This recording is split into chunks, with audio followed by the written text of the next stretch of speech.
Hello, hello. We are back at it again with some House of Fata Morgana. Oh, I forgot that's how the text worked. Hold on. Yeah, I think we started right here, but hello, hello. Happy Sunday. Good to see you, Archaeolus. Itayo, time for some messed up situations. You know it.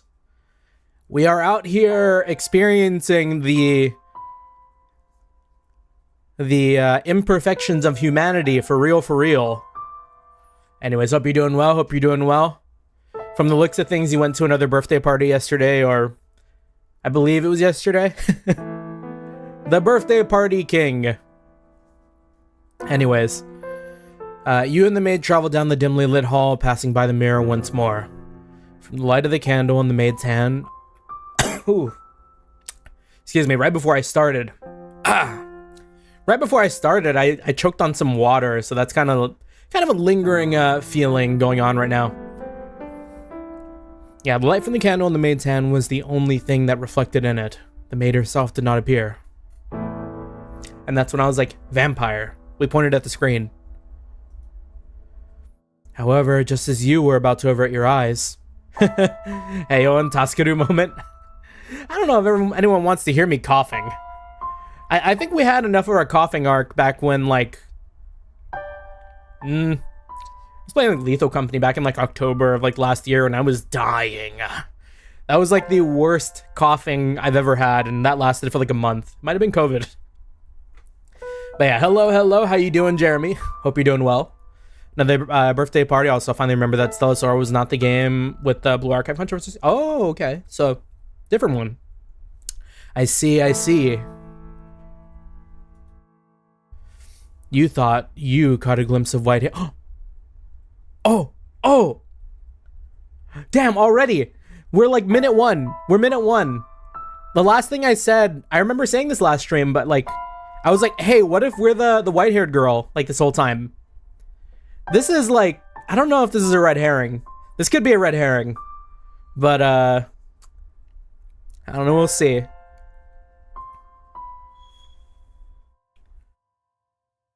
Huh. You heard a voice echo in the darkness. And when you turned to face the mirror again, the glass was the color of obsidian, as if it had been painted over. The voice seemed to be coming from beyond the mirror. The maid did not turn back, evidently having not heard anything. You? Oh, we got a choice? I feel like this is the first choice we've been given, like, all game, right? Hold on, okay. As someone who is not visual novel maxed, is this like... Yeah, we save here, see, fuck around, find out. I will remember that there was something that happened on the second tab. Surely. Extend your hand, reach out to the unknown. Pique your curiosity.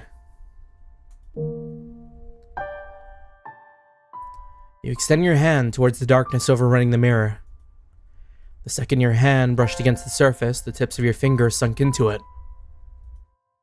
And the next thing you realized, your whole world was sinking into darkness. Yeah, yesterday was... Or you were listening to a YouTuber talk about Project KV, the game with the Blue Archive controversy, and realized, oh, that was the one? Yeah, KV sounds way more familiar than Stellasaur. I seem to recall that. Only controversy I hear so far is Pokemon Za. And it's still such a funny name. But yeah, I mean, I saw some of that like Switch 1 performance. Looked kind of tough, but maybe I've been hanging around Eli streams because he's been playing Pokemon Za a bit too. And I mean, it seems like it's running fine, and I know he has a Switch 1, so I'm just starting to believe that maybe whoever posted that one clip of like Pokemon Za like having like terrible pop-in and like load-in and stuff like that might have just abused their Switch more than anything. You could hear a voice.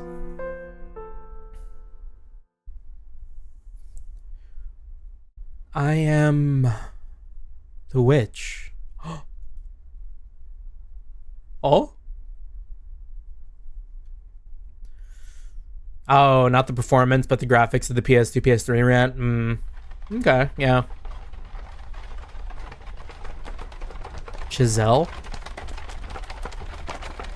That's a new name. It's getting foggy. Looks like it might rain. Ooh.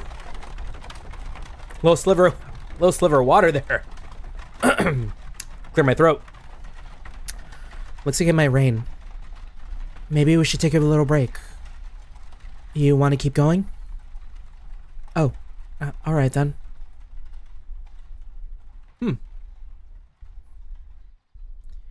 This deep in the forest. We're talking to someone, but we can't hear them. Thank you very much. Maybe we're in some sort of carriage? You must be tired after such a long journey. This is the mansion I'm looking for, yes? You could have said something. Oh well. I should get going, I guess. Wow, this cough is lingering. I had to fight it back there. Does no one live here? But if that's the case, then why was I... Such a big door. Please open. It's not locked, I guess.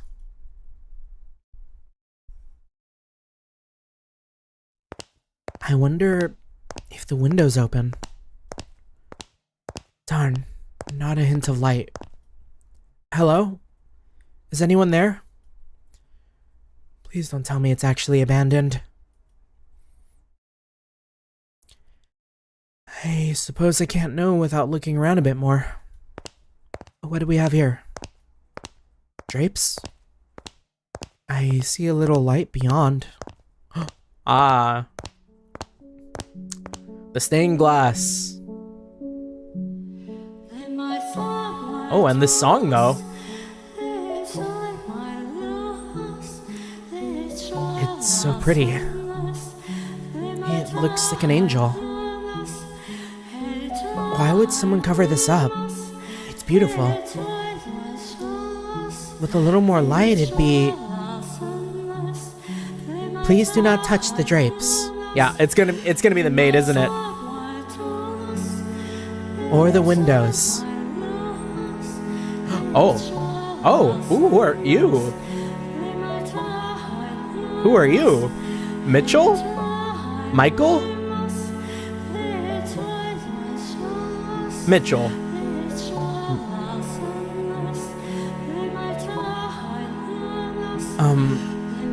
I'm sorry for coming in uninvited.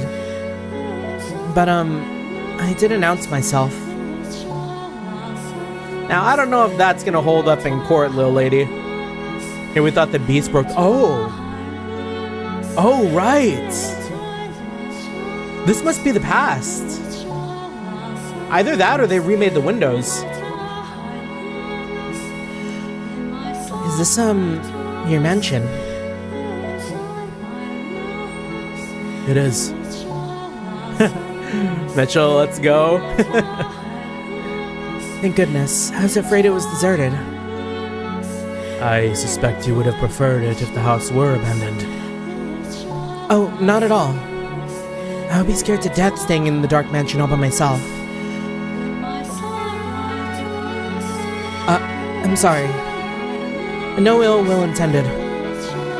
But I do think it could do with some light. That way you could see where you were walking. And I'm sure this room would look splendid illuminated. Not necessary. I make do perfectly well as things are. How can you see when it's so dark? I have an abundance of candles and oil for lamps. I am not in want of means of creating light. I respect it. I dig a good candle. It is not your place to criticize my lifestyle.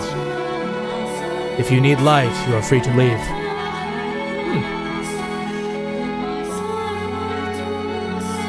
If you are in need of money, help yourself to some of the furniture. There's a village not far from here. trade it for food. Then make your way to a larger town. I am no longer able to freely return to the city. I cannot go back there. Please, don't chase me out. I'm liking the new speakers I bought alongside my keyboard. I no longer have to connect my Bluetooth speaker and have some audio playing for it, not to have to disconnect. Yeah, having dedicated speakers is pretty game-changing.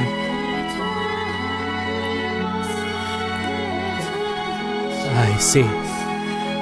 And do you ask this of me, aware of how people refer to this mansion? They say that a witch lives here. Is this... Pardon, but... Is this a guy? Kinda looks... maybe like a guy? Yeah, speaker-wise matting though, soundbar might be a solution. Yeah, luckily for me, my speakers are all like, all USB. Not merely a witch. Don't answer that if it's a spoiler. A cursed witch. Is it Michelle and not Mitchell? No, Michelle is like with the multiple E's. If you remain here, you too shall likely suffer your own destruction. You're worried for my well-being. Witch or not, my mind is made up. Which will strike you first, I wonder? Regret or the curse? You seem to be doing just fine. Oh shit, you're right. They were spelled the same way too, huh? Michelle from Crossbell Braces Guild would like to have a word. No!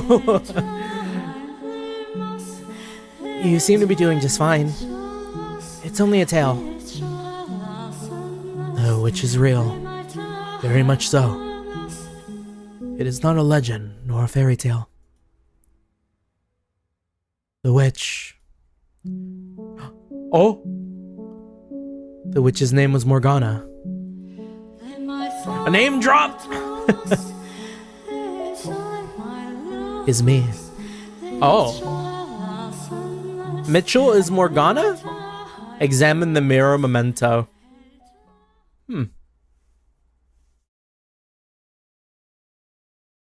Wait, was?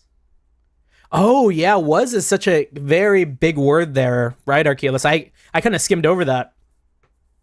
The witch's name was Morgana. And Mitchell is the witch. Huh. What was that? Let me make a save here. I'm sure nothing is going to happen, because, like, what's going to happen if we don't interact with the mirror, right?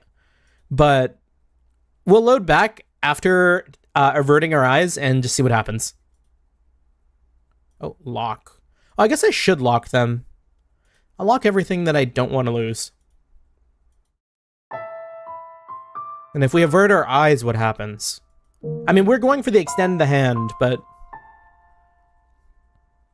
You averted your eyes. Up ahead, the maid's candle flickered faintly. You found the dim orange more comforting than the all-consuming darkness. Okay. I'm gonna assume that, like, it just kind of cuts. Because I want to see what happens. I guess we gotta see what happens here. Was that Giselle? Oh my, what is the matter, Master? Why are you just standing in place? There is nothing there. The maid did not seem to have seen anything. You made to ask her about the scene you just witnessed. Oh. Master, you look like you've seen a ghost. What is the matter? How about a little rest before we move on? You do not wish to remain here? Still not fond of mirrors? Yes, yes. Now let us be off. Oh. Could we be Michelle? Because Michelle had, like, drapes over everything, too. But, like, Time difference, right? If that was in the past, how are we still here? Unless the vampire thing is true. I do dearly wish for you to return to your old self as soon as possible, Master. If you desire to push onward, then I could hardly be happier. Now, follow me. Could be a time zone difference. You follow the maid's lead, returning to the living room. From there, you climbed a set of stairs, your hand sliding through the dust that had settled on the ebony railing. When you stepped outside of the mirror, the maid returned to normal. You had been on the verge of remembering something, but you were no longer in a position to be concerned about such things. For the chill in the air within the mansion seemed to have intensified. Standing at one end of a long corridor, you asked the maid,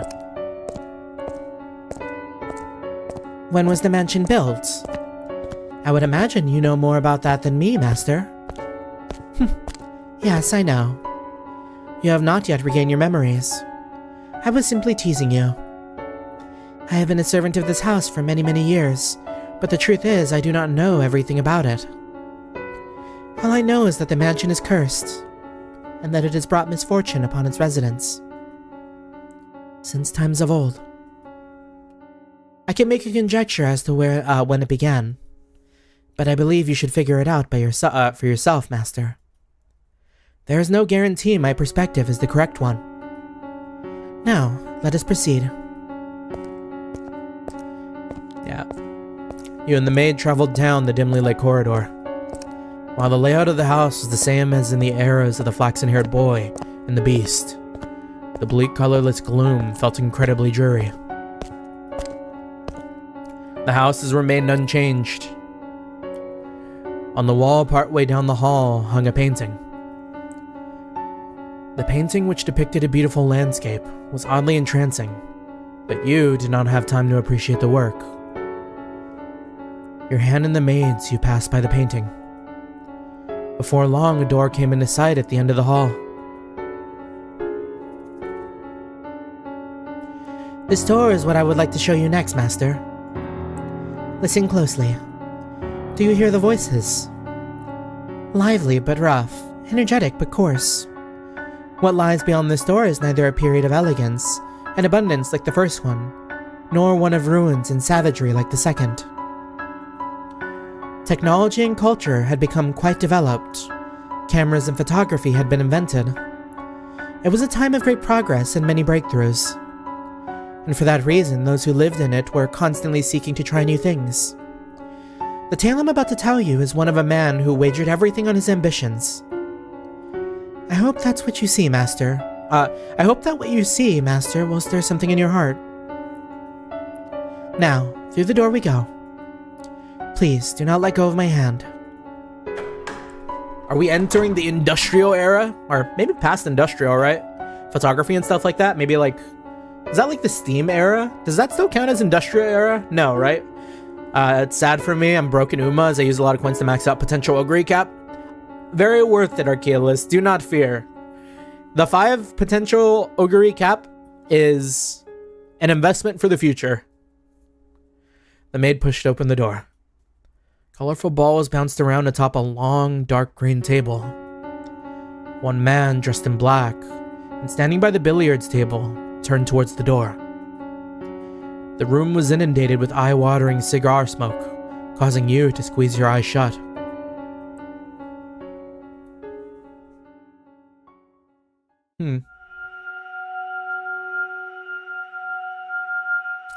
The third door.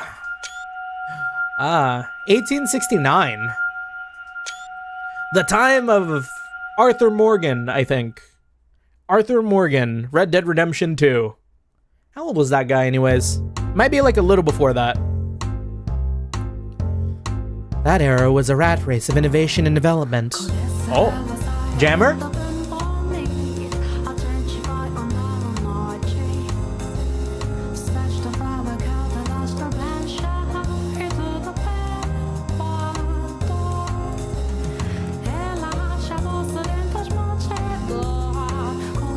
The smoke was so thick that you could hardly see more than a few feet ahead of you.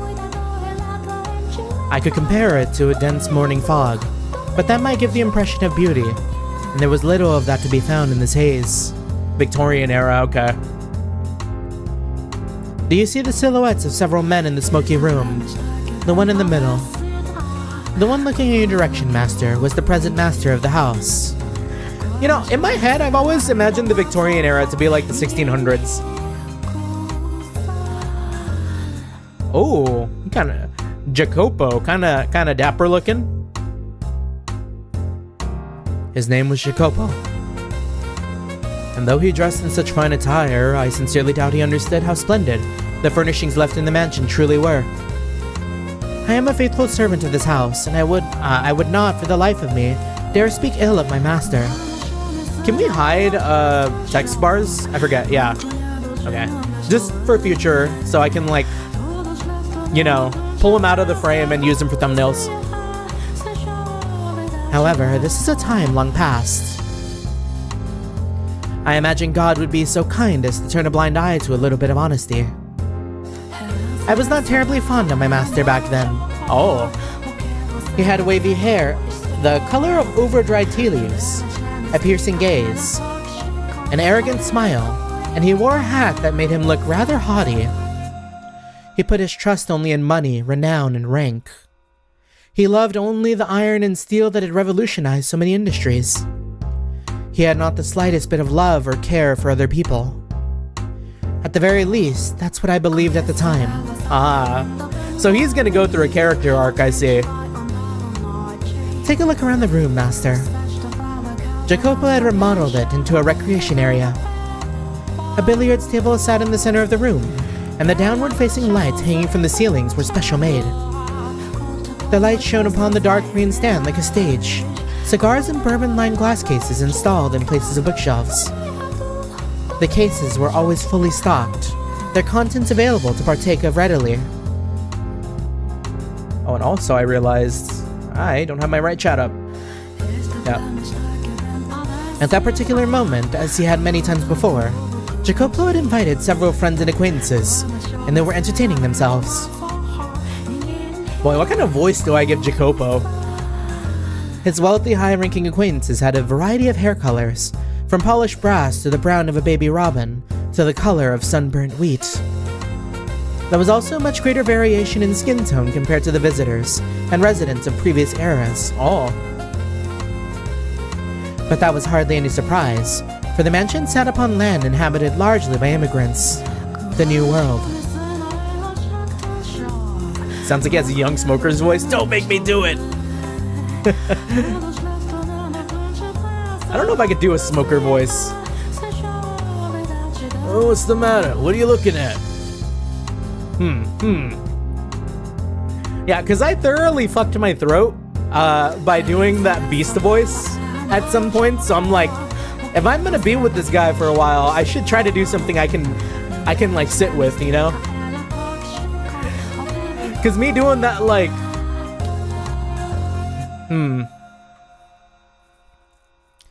I might just give him, like, the same voice I kind of gave, like, Van from, like, Daybreak. Nothing. Just thought I heard someone say my name. Ain't no one there, unless you're seeing a ghost. I don't believe in such nonsense. That sounds a bit like a young smoker voice. Let's go! It's an old house with a long history. Wouldn't be surprised if they had a ghost or two. But if the place is gonna be haunted, I'd take a princess over a bloody broad any day. Princess, eh? And when she showed up, you'd have your way with the ghost lady, am I right? Color me impressed, son. You jump her bones. And she don't even got any to jump. Come on now, that's hardly fair. Not much you can even do with a ghost. My God, are you men or children? This is my house, and I'd rather you didn't talk about it like that. Just the blatherings of a couple old drunks pretending you didn't hear nothing. For the love of God. Oh, the airplanes are much louder in this room. I'm gonna let that bad boy pass.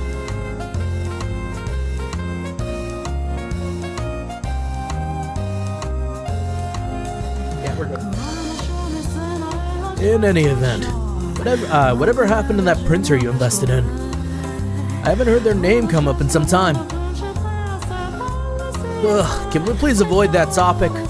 It's been quite the headache for me. I thought it'd pay off, but always sounds sketchy to me. I'd recommend you pull out unless you want to find yourself with nothing left but a nice fat pile of debt. You could have mentioned that beforehand. Ugh, this is killing me.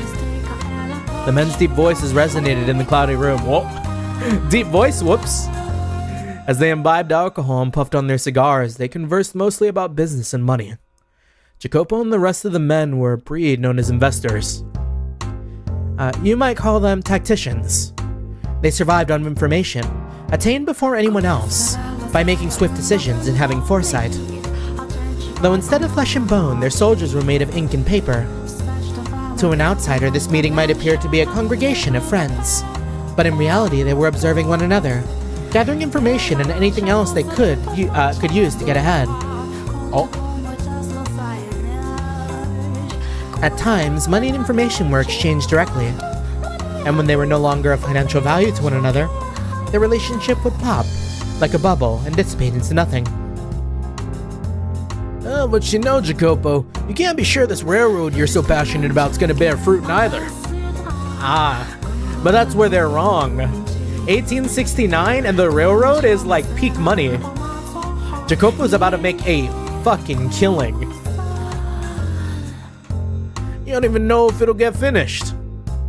And even if they do connect the tracks, will there really be any shape for people to ride? It's a pipe dream, this transcontinental railroad of yours. Jacopo went silent, but I'm certain this is what was going through his head. You're a bunch of damned imbeciles if you can't see that the entire country's put their weight behind this endeavor. That's why you have so much trouble making even a few thousand. Yeah, Monopoly era, we gotta buy all the stations. At the time, a great railway was being built across the breadth of the continent. Huh. We are still in, like, pardon me for my lack of, like, world knowledge, but I guess I never think about how, like, European railroad and, like, how that blew up. Because I know, like, the railroad of, like, the United States and, like, how that played a part in, like, you know, things. But this feels like kind of, because of my lack of world knowledge, this feels like I'm kind of in America now. Yeah, slavery and coal. Construction was spearheaded by two large rail companies in competition for both prestige and a bigger share of this massive national enterprise. Wait, Union Pacific? No, isn't Union Pacific the United States? Wait, is Fata Morgana not in, like, some European country that I, like, was unaware of? Have we been, like, in, like, North America this whole time? Because I always thought Union Pacific was an American thing. Now hold up.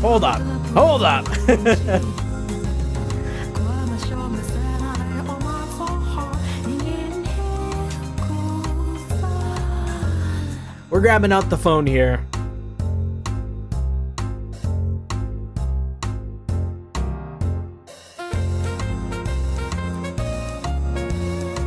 Yeah, we were in Europe, Spain, I think, yeah. Yeah, but the Union Pacific...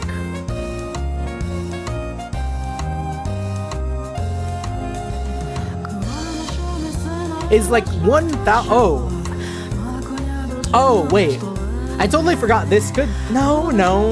Because if it was the 1869, then we're already past, like, independence. Because, like, United States independence was, I think, 1776. So, like, are we in the States? I guess that might explain the, like, infatuation with witches, too, if we're on, like, the East Coast. Like, we could be somewhere in, like, Maine. I don't know, wherever, like, Salem was. I don't know. Maybe this house is not a specific place. What if, like, the house of Fata Morgana is Just like, huh. Now that is something to think about. This mansion could be anywhere it needs to be in history. Like, it may exist in, like, Spain at one point, but then it's, like, in the United States. And, like, maybe then it's in, like, Victorian, like, France or some shit. It's just, like... What's the word for it? Not ephemeral, temporal, not temporal either. But, like, it just... It exists where, like... Where the people wish for it to be. That could be kind of cool. Anyways, the Union Pacific Railroad Company started building from the east, and the Central Pacific Railroad Company from the west. Ethereal? Ethereal, maybe too. Because I always assumed Ethereal was like, you know, kind of good looking and like maybe even see-through, I don't know. Ephemeral? Am I thinking of ephemeral? It might be ephemeral, but government bonds alone were not enough to finance the massive undertaking. By the way, there have been some less than pleasant reports about workers dying on the job for the company you chose, Central Pacific. You mean how they're using explosives to blast through the mountains? Making quite a bang they are. But if this gets to be much bigger of a fix, they're not going to be able to continue construction. You should at least put your money in the more sure bet of the two, the Union Pacific. It'll cost you to hire replacement workers, but if they keep kicking the bucket, you're gonna have trouble finding more. My goodness, and here I thought you all had spines. You think we're gonna run out of workers just because a few waited? There's so many we don't even know what to do with them all. There's not a chance that well will dry up. And if by some chance it does, all we have to do is scoop up a ship full of blacks or yellows. The 1869 is showing itself. You won't get anywhere if you spend your time worrying about a few measly laborers. This is an endeavor backed by the entire nation. Their deaths are honorable in service of their country. The biggest loss is not people's lives, but of time. The longer a project takes, the more money it costs, and the less profit we make. What we seek is rapid progress, even if the methods to obtain it are messy or deadly. The other men in the room chuckled uncomfortably at Jacopo's distasteful choice of words. Yeah, me too. He was like maybe a step away from saying a slur. Capitalism, I am born. Jacopo is capitalism incarnate. Do you agree with his way of thinking, Master? Perhaps he does have a point, in that great sacrifice is necessary to accomplish great things. And it is true that tragedy often lies in the shadows of the splendor of times long past. Furthermore, the way people see the world changes with their times, so I hesitate to criticize him too severely. Now, as I am sure you have already picked up on, he was an investor who put money into a railroad company. He also possessed several crude oil refineries, riding on the world's second wave of industrial development. The mansion too bustled with life, in a way it had never had before. Dozens of maids, including me, gardeners, chefs, sculptors, artists. At times, we even had writers come in and out of the house. There was rarely a moment of silence. However, I was not terribly fond of the hustle and bustle personally. But please do not get me wrong. I am hardly opposed to the mansion being cheerful. It was just... how should I put it? The splendor of the time seemed superficial, heartless. It was though everyone was being rushed along by some unknown invisible force. The invisible guiding hand of capitalism, as they say. Part of it was, I expected, caused by the growing divide between those standing at the top and sitting at the bottom.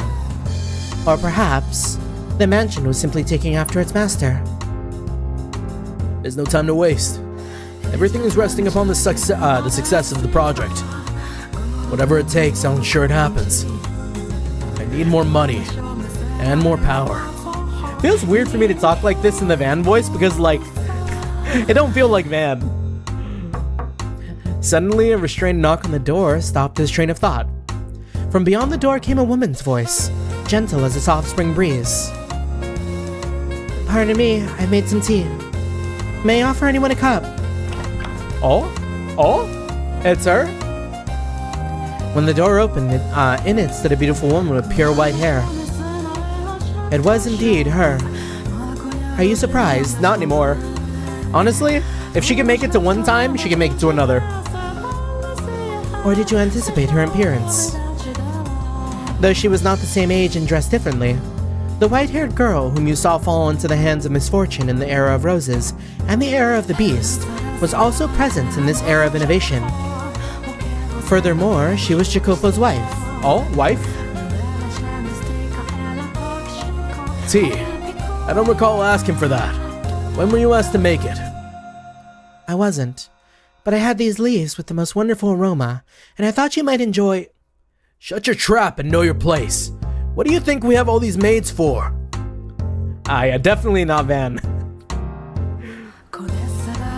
Hey now, no need to treat your lady like that. She was just trying to be courteous. These are my personal affairs. Please keep your comments to yourself. Evil Van.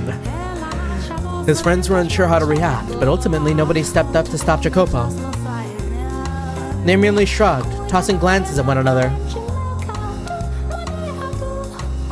So something I'm kind of noticing with the white-haired girl in like the past two eras, including now, she's kind of a doormat. Which like, it can be a bad thing when you're near bad people. Like I feel like she's got a habit of enabling some people's worst qualities, no? They merely shrugged, tossing glances at one another. Jacopo stomped over the white-haired girl. He then grabbed her by the arm and dragged her from the den. What the hell do you think you're doing? I told you time and again to stay away from that room unless absolutely necessary. I'm sorry, but I made tea and... Shut up about the tea already. You think we're having tea parties in there like a bunch of prissy nobles? I'm sorry. If you really feel bad, don't go in there in the first place. Get the hell back to your room. I meant no harm. It's just, I'm your wife. I thought it'd be nice if I could do something. Like I told you, that's not your job. Don't show yourself in the front of the other men. Oh. He's just incredibly possessive. Don't show yourself in front of other men. I have nothing else to say to you. Got it? Now scram. Sakes alive, first them, now you. It's driving me up a wall. What is it? I told you to get out of here. Right, but What? when will you spend time with me next? It's been some time since we last went out together. But we don't even have to go out. Just having dinner together would... How many times are you gonna make me repeat myself, you worthless tramp? Are these ears only for show? Man, what a piece of shit. I mean, he's gonna come around, right? But like right now, like what a piece of shit. Go back to your goddamn room. My apologies. Looking utterly downtrodden, the white-haired girl made her departure. Such a piteous sight she was. As he watched her go, Jacopo merely snorted. Just thinking about the way he behaved then angers me. I have little fondness for men who do not treat their spouses with respect. I'm starting to think Bestia might have been a better person. Now, hold your horses there, Archaeolus. So as you can see, the white-haired girl was in hardly a joyous situation. She was devoted to Jacopo, and tried to do whatever she could for him. But he not only brushed her aside, he did so in an insulting, deliberately hurtful manner. They were far from picturesque partners. Do you wonder then, Master, why she married him? The answer to that question will come to light in time. For now, let us follow her.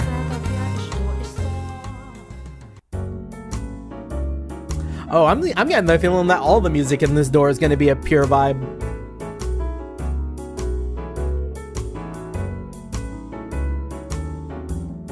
Looking down dejectedly at the undrunken tea, the white-haired girl walked alone down the corridor. Though its calming scent filled the air, there was nobody around to have their heart warmed by it. Nor was there anyone to alleviate her loneliness. Despite being the master's wife, the maids who crossed her path in the halls said nary a word to her.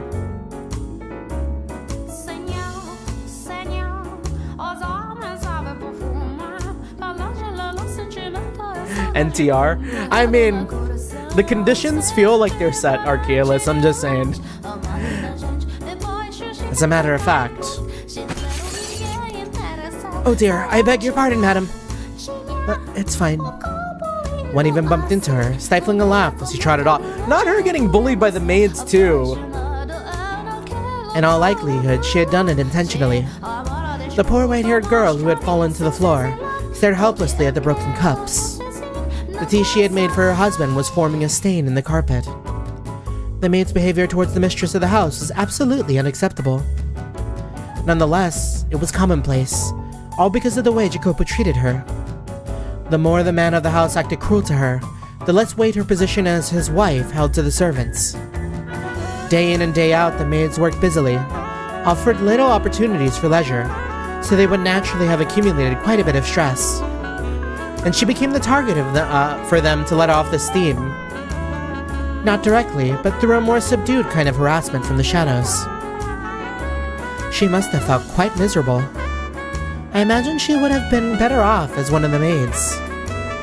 On the surface, and in front of others, they showed respect for her as Jacopo's bride, but behind closed doors they acted very much the opposite. The disparity between the treatment she received and others, the treatment she was supposed to receive at all times, and the way she was actually treated made the abuse that much worse. And furthermore, as you have seen through the other doors, Master, she was a very reserved young woman. She could neither raise her voice in reprimand, nor raise her hand in retaliation. Yeah, like I was saying, doormat. I have to get this cleaned. She extended her spindly fingers towards the shards of shattered porcelain. But even the broken cup seemed to have no concern to spare for her. Its shattered edge cut her fingertip when she was made to pick it up.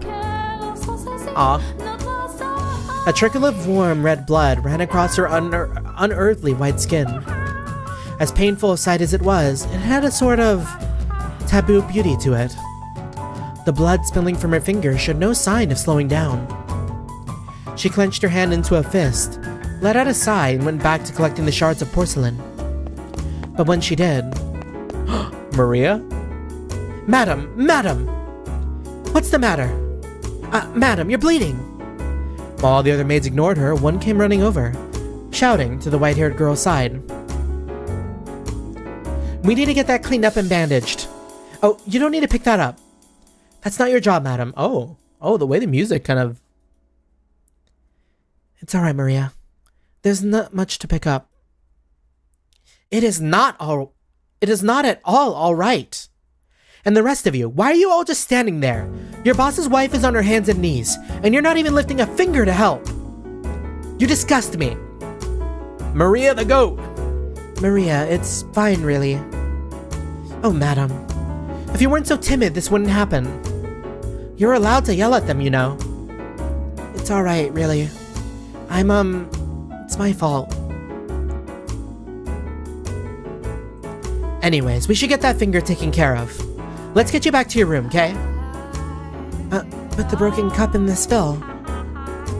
As I said, that's a maid's work. Now come on, let's go. Okay. And the rest of you, get this mess cleaned up. She roared like the wind in a thunderstorm. The other maids stood there dumbfounded, watching as she and the white-haired girl disappeared down the hall. But they were soon frowning and grumbling to one another.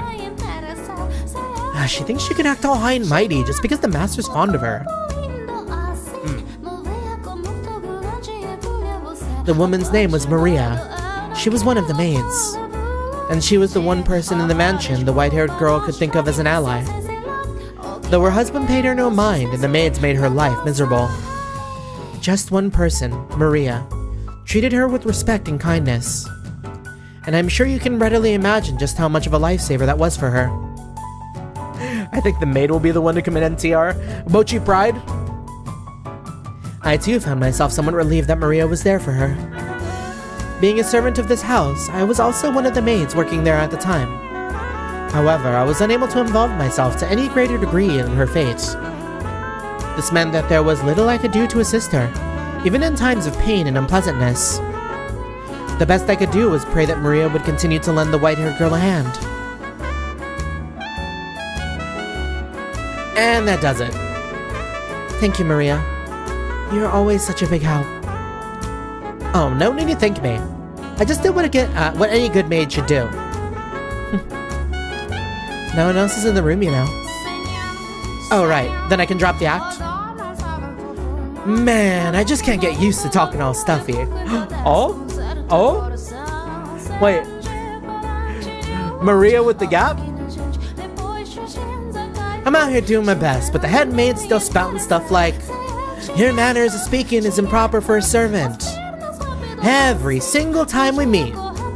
Yeesh, come on, just shove it, would ya? You're a damn creep.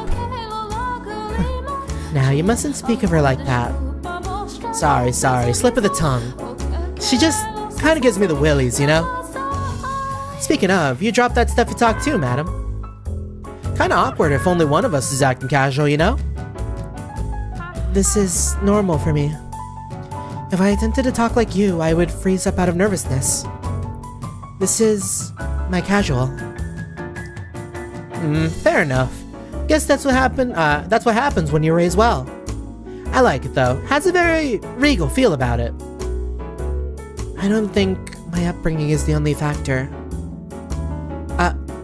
But you know, upbringing is important. Worth a whole lot more than money, I'd say. I suppose. Thank you, Maria. You're always so compassionate. You betcha. They don't call me the Virgin Mary for nothing. I practically bleed compassion. You know, that might be true. You very well could be the reincarnation of the Mother of God. No. You're supposed to laugh at that. Doubt on that statement. It's just embarrassing if you take it seriously. Alone in the white-haired girl's room, Maria was acting much more friendly and relaxed as they conversed, as opposed to her no-nonsense attitude in the hallway. The two women were, as you can see, quite close. They had crossed over the wall separating master from servant and built a bond of friendship. And at some point they had begun to speak frankly with one another when no one else was around. Maria was the only person in the mansion around whom the white-haired girl felt comfortable being open. I imagine she very much enjoyed the moments of conversation. You wish to know who the head maid was? My. Are you sure you want to ask me that, master? Some questions are better left unasked, for your own good. Is our maid the head maid? Everyone's kind of creeped out about her, right? So it feels like that's her. What did you say about the head maid again?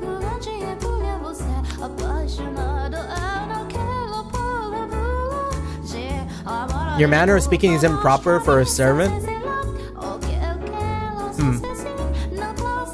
She just kind of gives me the willies. I believe it. It's her. Some questions are better left unasked, for your own good. I have to say, madam, you have the prettiest fingers. Mine are all rough and dry and nasty. You think so? Mine haven't the slightest bit of muscle. They're about as frail as dead branches. Oh, who needs beefy mitts anyways? I still think healthy-looking hands like yours are far more attractive. What? What's to like about these things? Women all over the world dream of having hands like yours. Slender, feminine, and perfectly cared for. I don't know, just looking at them lights a fire in my loins. Aw. Makes me want to lick every last one of them. Hey, excuse me? Maria kind of freaky like that? Actually, say, can I lick them? Can I run my tongue up and down all 10 of them sweet little digits? Come on, can I? What'd you say? Stop that, Maria, seriously. I'm kidding, I'm kidding. Oh, Maria. Alright. How'd those leaves turn out, madam? The ones you imported. All the maids just adore it. They can't get enough of that aroma. I'd sure like to get a taste of it. If you, end up with extra, you think you could spare a sip for me? That was, what was in the cups I dropped? But really? Well, ain't that a crying shame? And Jacopo wouldn't have any of it? God, why does that man have such a stick up his ass? He went through all that trouble making it for him and... He was busy. It's not his fault. Busy? You mean playing billiards, drinking bourbon, and puffing a damn cigar? It may look to us like they're just making small talk, but I'm certain their meeting has some importance to their business. It was imprudent of me to try and step into the men's world. That's just not right. I mean, you're his wife. Why shouldn't you be allowed into the room? It doesn't bother me. You don't have to pretend. Here's an idea. How would you like to have some of that tea now? Hello, Flash. How you doing? How you doing? We are in the Victorian era. Well, actually, I don't know. The great... We are out here with a husband who neglects his wife, her, and then a maid who's kind of cool with it. A little bit freaky, but we love her. It's only been a little bit. You haven't missed too much yet, though. Good to see you. Good to see you, though. Hope you're having a good Sunday. Here's an idea. How would you like to have some of that tea now? We also have some orange marmalade, which you like so much. Add a scoop of that and a tray of cookies, and we'll have the perfect tea time. You're singing the siren song, madam. But you really should be doing that with him. He would not have tea. I suspect he does not like it. I don't want it to go to waste, so... Madam, I know it's none of my business, and I have no place in saying this, but... It's not impossible for a woman to file divorce these days. You don't have to sit down and take it, not one bit. You're pretty, well-educated, and still young. There's hope, even if you do leave him. There are plenty of other men out there. You aren't obligated to stick with that arrogant jerk. He's just very busy right now. There you go again. There was a time when he was kind. He wasn't like this when we first met. Back then, he was a little awkward, but a kind man. Him? A kind man? Yes, believe it or not. There was indeed a time. Say, Maria, would you mind giving me a little bit more of your time? I'll make some tea and we can talk. All right. If you're telling me about when Jacopo was decent, I'm all ears. Indeed. Also, I think we're in America now, by the way, Flash. I think this mansion just appears wherever it likes. Because they were talking about, like, Union Pacific and, like, bringing slaves and stuff. And, it feels like we are no longer in France like the first one, or potentially Spain like the second. As I'm sure you're aware, our parents arranged our marriage. Before I emigrated to this country to be married, I lived in a misty island nation. Portraits of my ancestors hung on the house where I lived. I remember as a child wincing in fear at the sight of them staring down at me. My mother and father were constantly telling me to show them respect, and it was their hard work that kept our bloodline alive and well. However, they were fighting an uphill battle to do the same. It would have been clear to anyone reasonably perceptive that our house was coming tumbling down. Valuable furniture and paintings slowly disappeared, and eventually the portraits were gone too. As our house collapsed, so too did my parents' health deteriorate, robbing us of any source of income. And though I was educated, I lacked the skills necessary to obtain work. Just as we were about to run out of money and options, my parents received Jacopo's parents' marriage proposition. Both our families stood to benefit from the arrangements. I had social status and he had wealth. We each had what the other lacked. One needs more than money to make it in the world. Without at least a semi-reputable name attached to you, you're liable to get left out of most social gatherings. I first met Jacopo here in this country. We didn't even know what each other looked like until our wedding day. To be quite honest, I was scared to death at first. I was so nervous. What kind of man would he be? Was I to be wed to some middle-aged stranger? We were not marrying because we'd fallen in love like a normal couple. I knew I was in no position to be concerned with such things, but when I thought about our future, I shook with fear. But the man I saw through my veil at the wedding was remarkable. He was young, had strong masculine eyes, and at the same time, he too appeared nervous. He was shaking as much, no, even more than me. Seeing that, the priest gave an impish little smirk when he asked Jacopo if he vowed his eternal love to me. I counted myself among the happy, and I still do. For in that moment, I experienced true love. You wanted to hear about when he was kind to me. Well, after the wedding, we were given a week to ourselves. I suppose you could call it a honeymoon, though we didn't take a trip overseas, or even go very far at all. He looked at me with uncertainty and asked, "Where would you like to go?" I beg your pardon? That's what this week is for, right? I'll consider granting your request, so tell me where you want to go. This is all so sudden. Huh. Nothing? Well, this whole engagement was a spur of the moment. Normally we would have planned a trip in advance, but unfortunately our purpose is served so long as we act apart. You must be disappointed that you have to plan your honeymoon as it's happening. No, This is giving me heavy Corpse Bride vibes. What? Speak clearly. I don't like it when people don't speak their mind. I'm sorry, but I'm happy. Even if this is a political marriage. Well, quite the positive thinker. Your partner says something to make you think that way? Well, either way, if you're so glad to be in this arrangement, then hurry up and decide on a destination. Though there is a limit to how far we can go. If you want to take a trip, I'll consider it. What? Something funny? It just seemed comical to me that our honeymoon has begun, and we're only now deciding where we want to go. Not in a bad way, though. I'm glad our parents didn't arrange everything for us. Perhaps you've heard, but I'm quite sensitive to sunlight, and not in the best of health.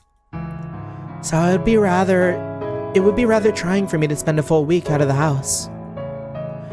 We couldn't go on a trip, but if it's not too much trouble... Speak up. Could you show me around town? I'm new to this country and unfamiliar with its customs. And I'm rather afraid to go wandering about on my own. Show you around? Yes. Would that be possible? Huh. On a rare bit of time off, you asked me to show you around town. Is that really the most exciting idea you have? I'm sorry. If, there's somewhere you want to go, I'm fine with that. I'll accompany you anywhere. As if I could drag someone who just professed to being sickly all over the country. My God, I've lost all interest in the trip. Reasonable in America, you might bump into President Andrew Jackson who'll challenge you to a duel to the death for offending him. Yeah, we're right about that time. A little bit past. Yeah, actually right about that time. Because we are totally like West vibes. Wild West vibes. We are in the time of Red Dead Redemption. 1869. A little before. I don't remember when Red Dead 2 took place.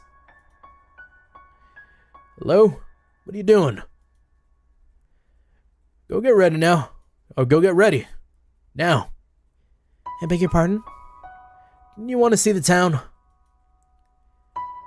You'll show me around? You're the one who asked.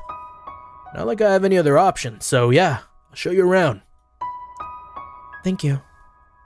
Don't just stand there, you dullard. Get a move on. One moment. Wait for me, please. He hurriedly climbed into the carriage he had called for, a look of frustrated displeasure on his face. And then, as if he'd forgotten about me until that moment, he returned, grabbed me by the arm, and led me to the carriage. In retrospect, I realized he was not being very gentlemanly. But I was pleased that he was making any attempt to interact with me at all.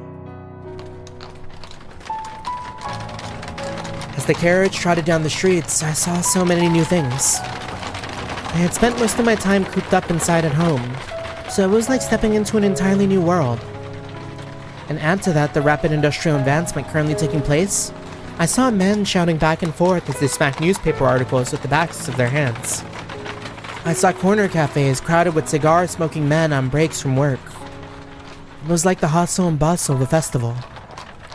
But every festival has its underside. I also saw overworked men, looking like they were on the verge of collapse, drinking water from a spigot on the side of the road. By the way of contrast, I wore fine clothing and had a carriage at my disposal.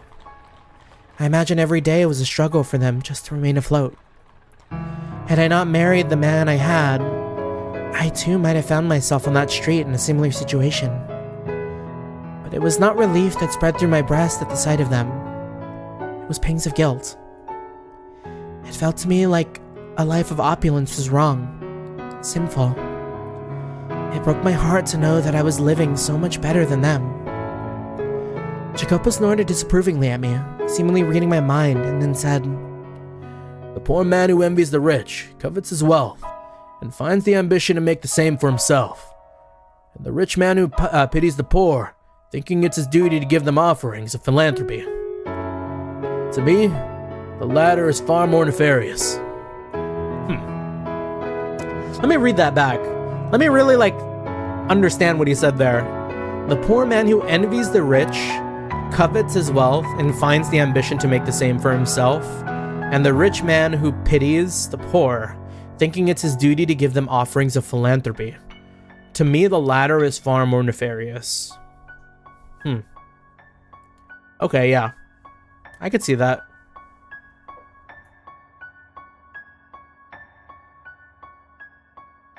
He said he dislikes philanthropy more. Yeah.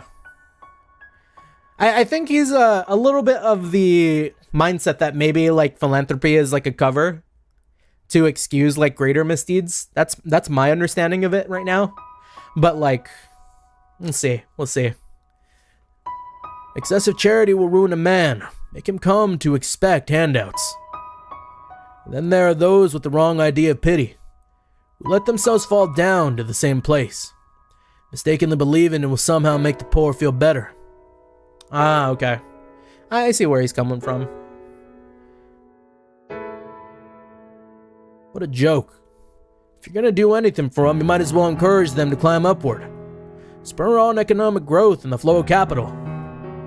Doesn't that sound like the better option? I say nothing, simply smiling and giving an ambiguous nod. He's about the rise and grind. He had a point. My sympathy and guilt meant nothing to people actually experiencing hardship. If, feeling guilty of my own fortune, I acted upon that pity in a way that he had described, it would accomplish little more than self-satisfaction. He seemed to have seen straight through to the very core.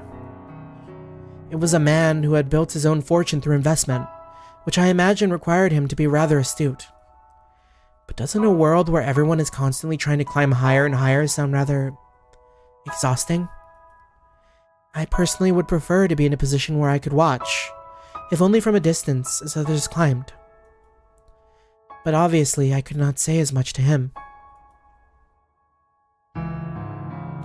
Sometime later, the carriage came to a stop in front of him.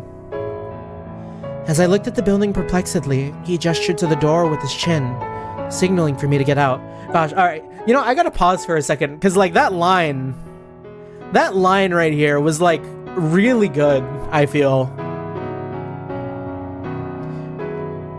Like her saying that about the exhaustion and just wanting to, I don't know. I feel like that like explains, it does a good job at building out her character in that way. Like she has kind of been that way for a lot of people up to this point. As I looked at the building perplexedly, he gestured to the door with his chin, signaling for me to get out. Lost and confused, I stepped down from the carriage, and before me spread a showcase behind a large glass window. However, lined up in the case were not precious metals or expensive clothing, but machines. At first, I had no idea what kind of devices they were. Never had your photo taken before? No.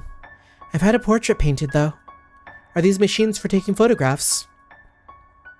Portrait, eh? Why am I not surprised? I did not mean to boast. Go on, get in. Please, wait for me. The photo booth? The 1869 photo booth? The owner came out to greet us with a smile as we entered the shop.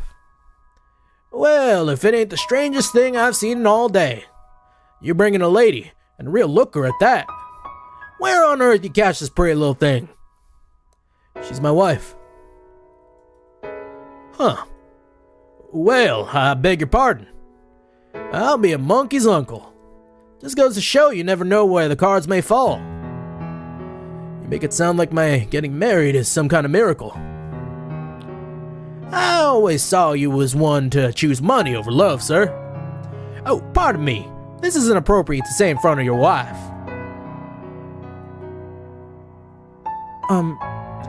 Do you often come to this shop? On occasion. I need some things here from time to time.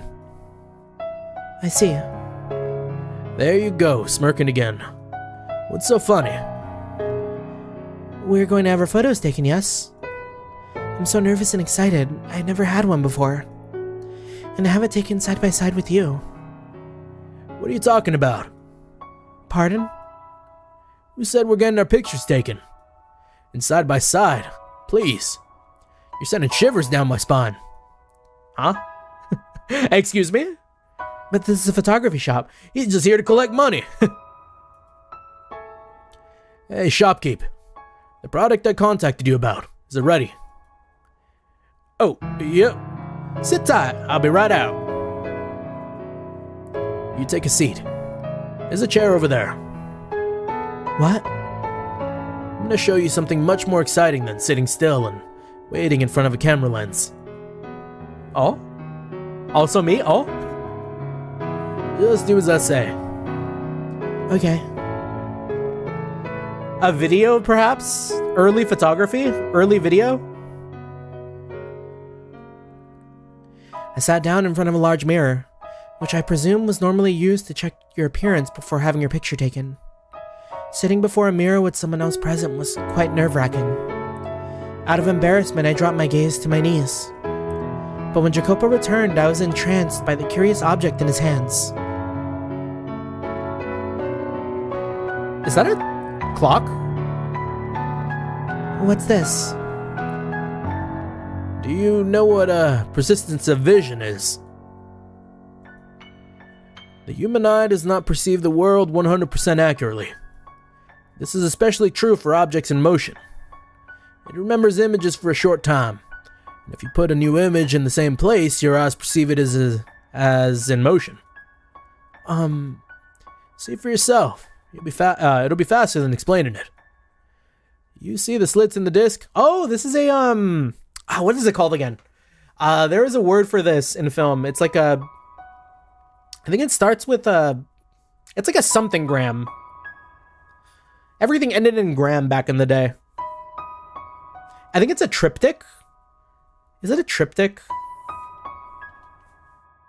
Hold on.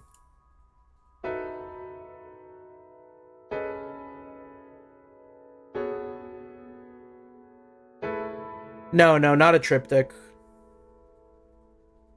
Yeah, I mean, it might come back to me, but it's one of those things. Okay. Yeah, switch computers for the stream to play my gacha games. Yeah. Good, just like that. Bring your head in close. Here goes. Standing behind me, he slid his fingers across the top of the peculiar toy, causing it to spin gracefully. And then it looks like people are dancing. Ah, right. It must have been that. Fennicus, the scope. Mm-hmm. And then... Animation! Animation in my visual novel?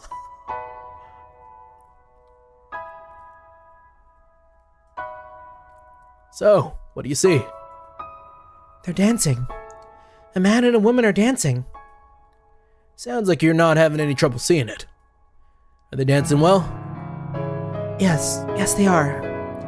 It's the most adorable thing. What? Adorable? That's funny. I asked to have it modeled after a ballroom dance. Yes. It's a very elegant dance. But you see, they're small, like little dwarves, which I thought was kind of cute. And they seem so close, going around and around, without ever letting go of each other's hands. This is incredible. Why does it look like they're dancing? They were all lined up in a row a few moments ago. Goodness, I just explained that to you. It's playing a trick on your eyes. What you're seeing is a lot of different pictures in a short period of time. Let's put it in words you might understand better.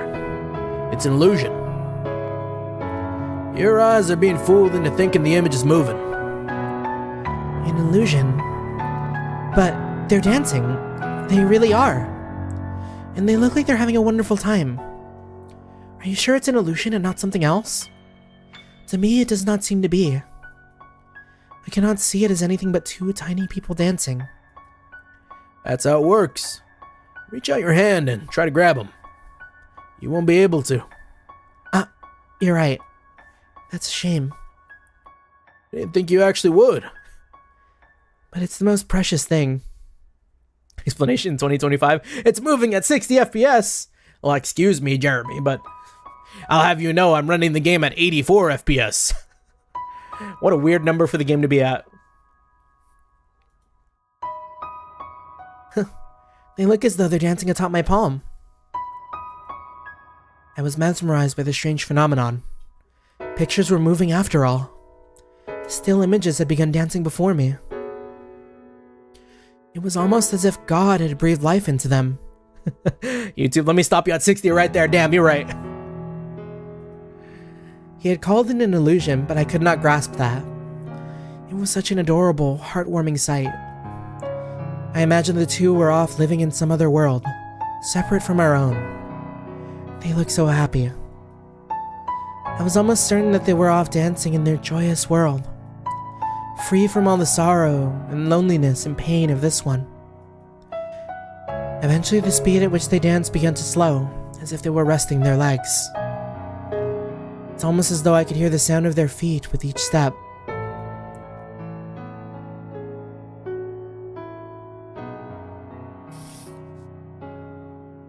They've stopped. They can dance forever. They don't get tired. I see. I'm amazed such an incredible device exists in our world. It makes me wish I had gone outside sooner. I'm sure someone from a distinguished house as yours has seen plenty of amazing things in your with your family. Hardly. I rarely left the house. I'm ignorant about the ways of the world. If you had not told me, I would probably never have known about moving pictures. The illusion of moving pictures. Do you like it? Yes, of course. More than the portrait you just painted, or more than the portraits you painted. Yes. Yes, I do. The painting was wonderful too, but... Can't seem to make up your mind. Go on, tell me. Which do you like better? The portrait or this? This feels like a money venture to me in his head. I don't know if I'm just being too cynical, but it feels like he's like, oh yeah, let me get a read on this audience here of who would buy my moving pictures.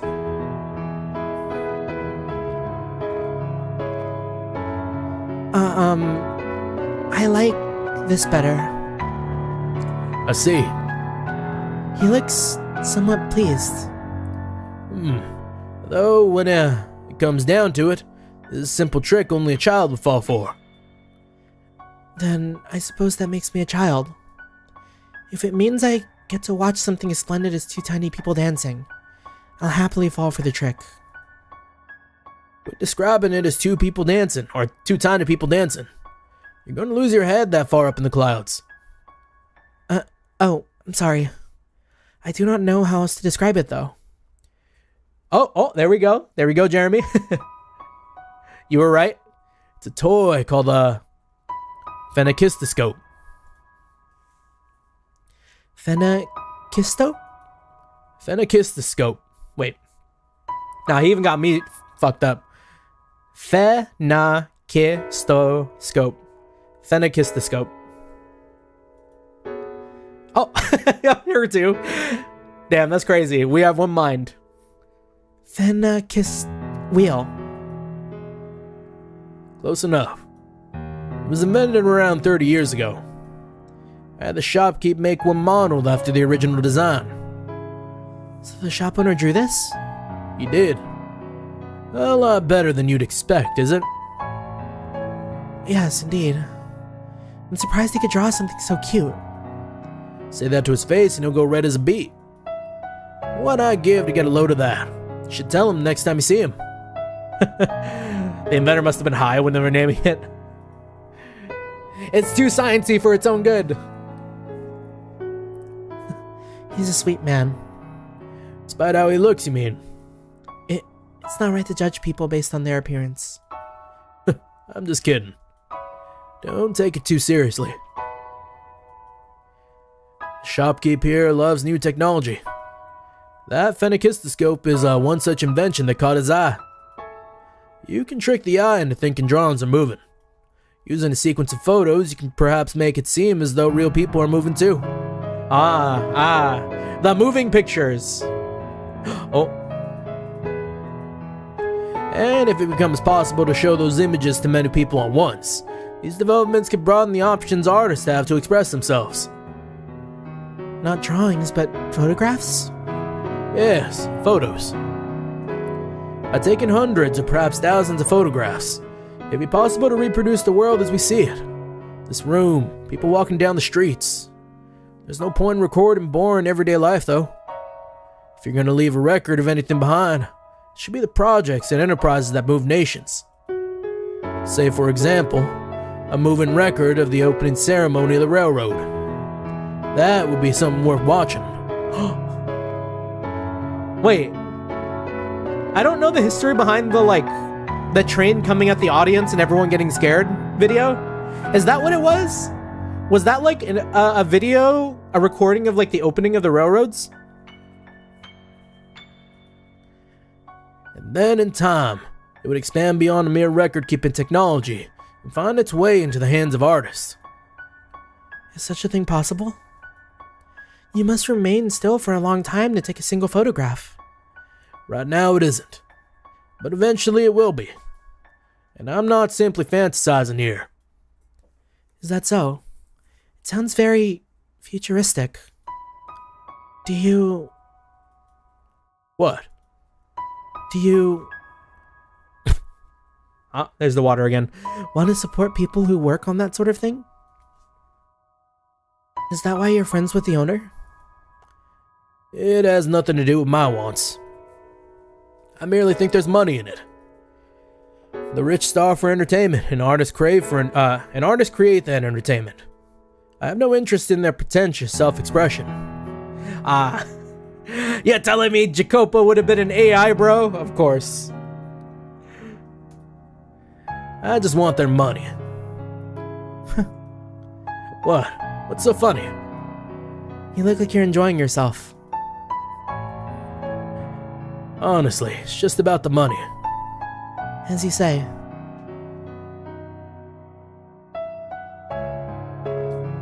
Alright, let's get moving. Next is dinner. What? We're leaving already? Does that displease you? No, not at all.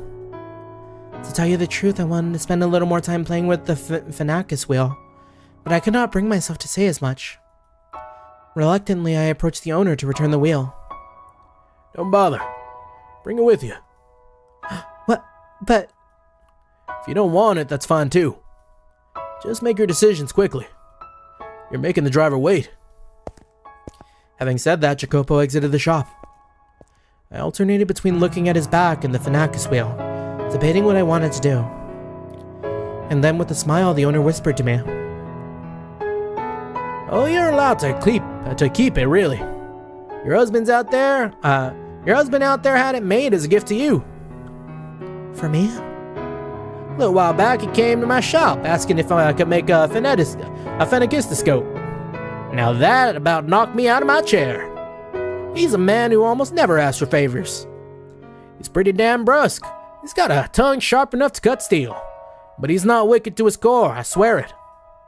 So please, ma'am, be a pillar of support for him.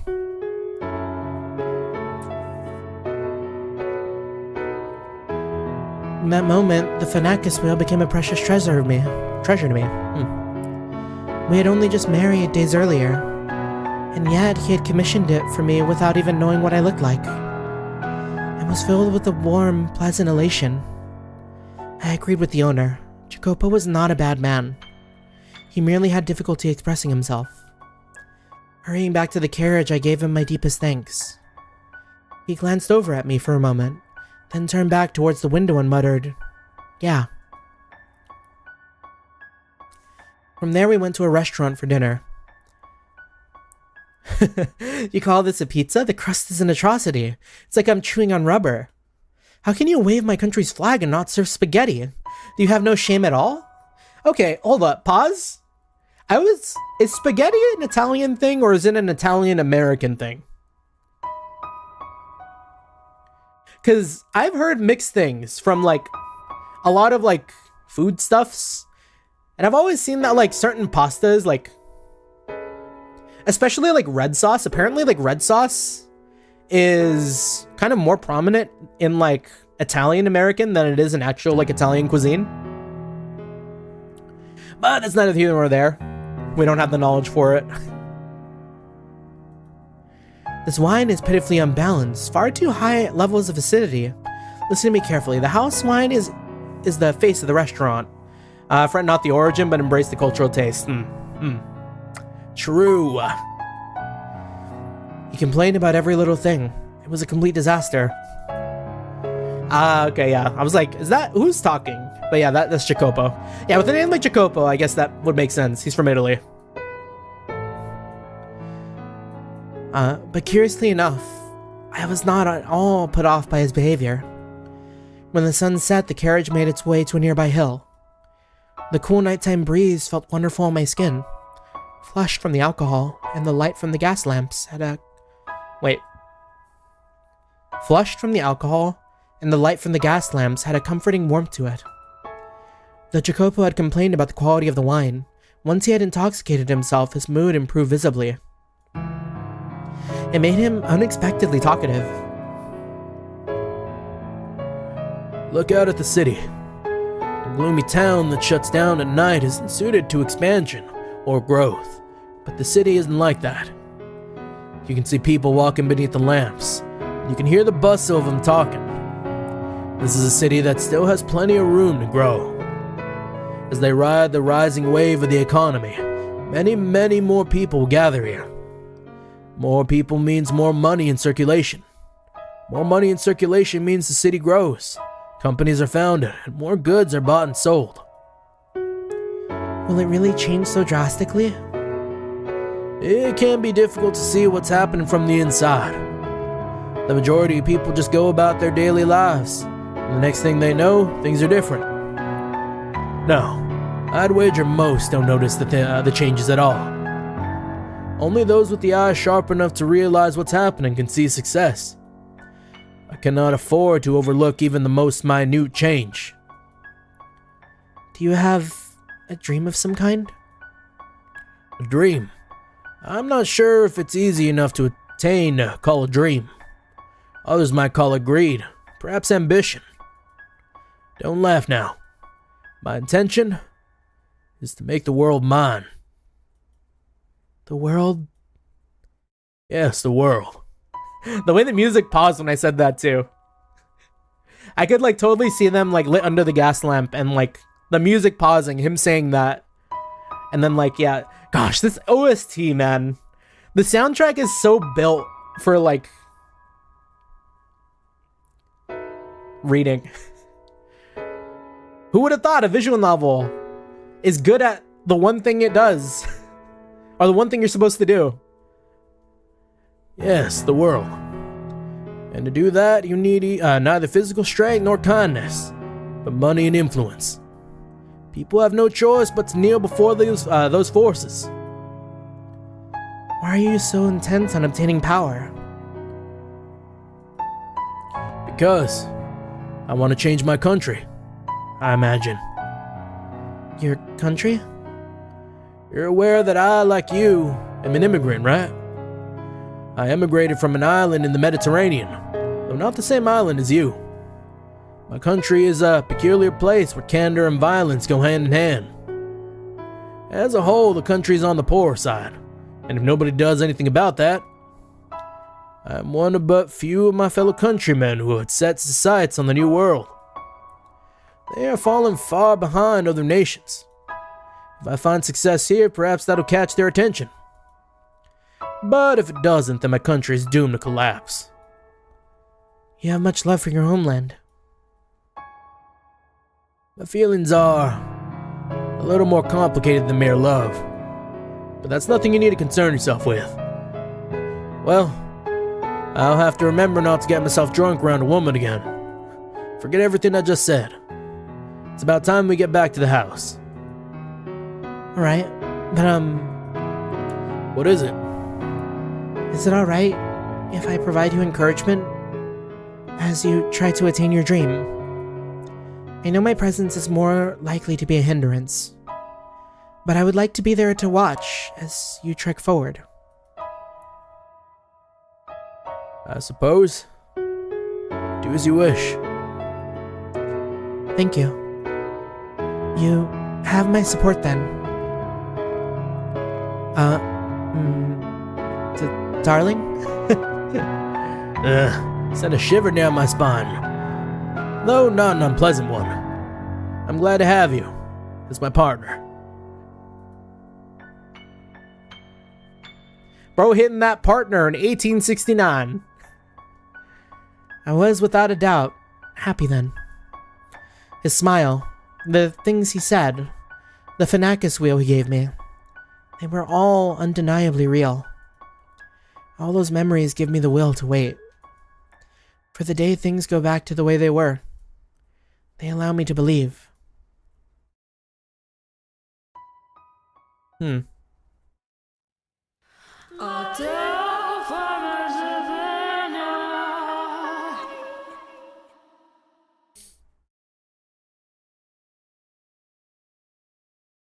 I'm wondering if the reason why the maid ends up being okay with him later is like because he adopts a better attitude because he becomes successful, right?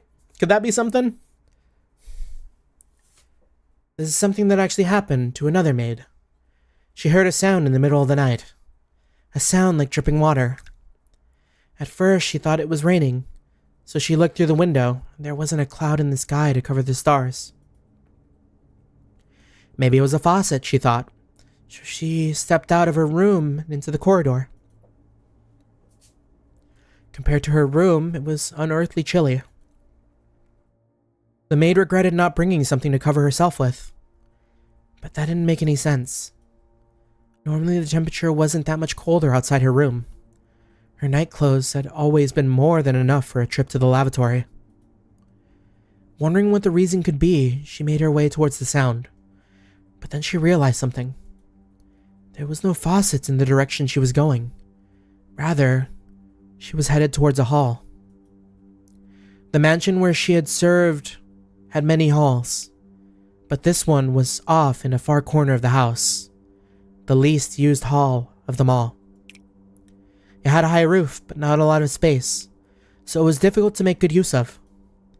It also had a somewhat heavy air to it, a very curious room. It was the kind of place you might assign someone to clean as part of their hazing. Yo, not the maids out here telling horror stories. Perfect timing with October, huh? I feel like they chose a great time for me to hop on Fata Morgana, huh? This feels like a very October game. Anyways, when the maid realized the sound was coming from that particular hall, she, as you might expect, let out an uncomfortable sigh. But there might be a leak, and I've noticed she couldn't have simply ignored it, you know? So, as much as she hesitated, she pushed open the doors to the hall. There was nobody there, and it didn't look like anything was leaking either. Halloween feels a little bit. Should have been horror month.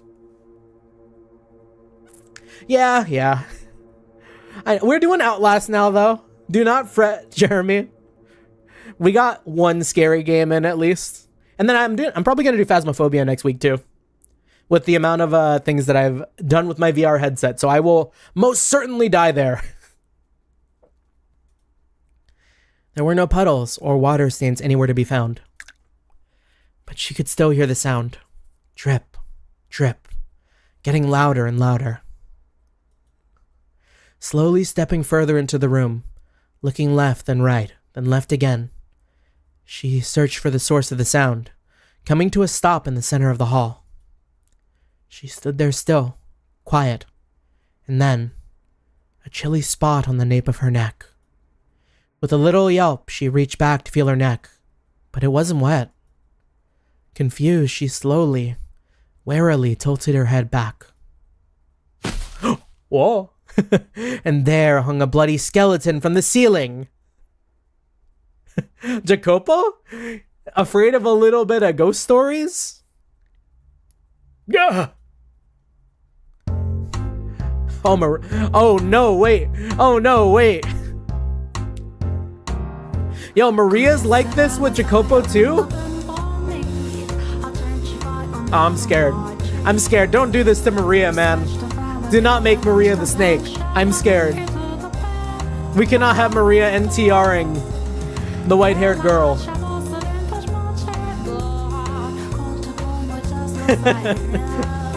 Archeolus, why?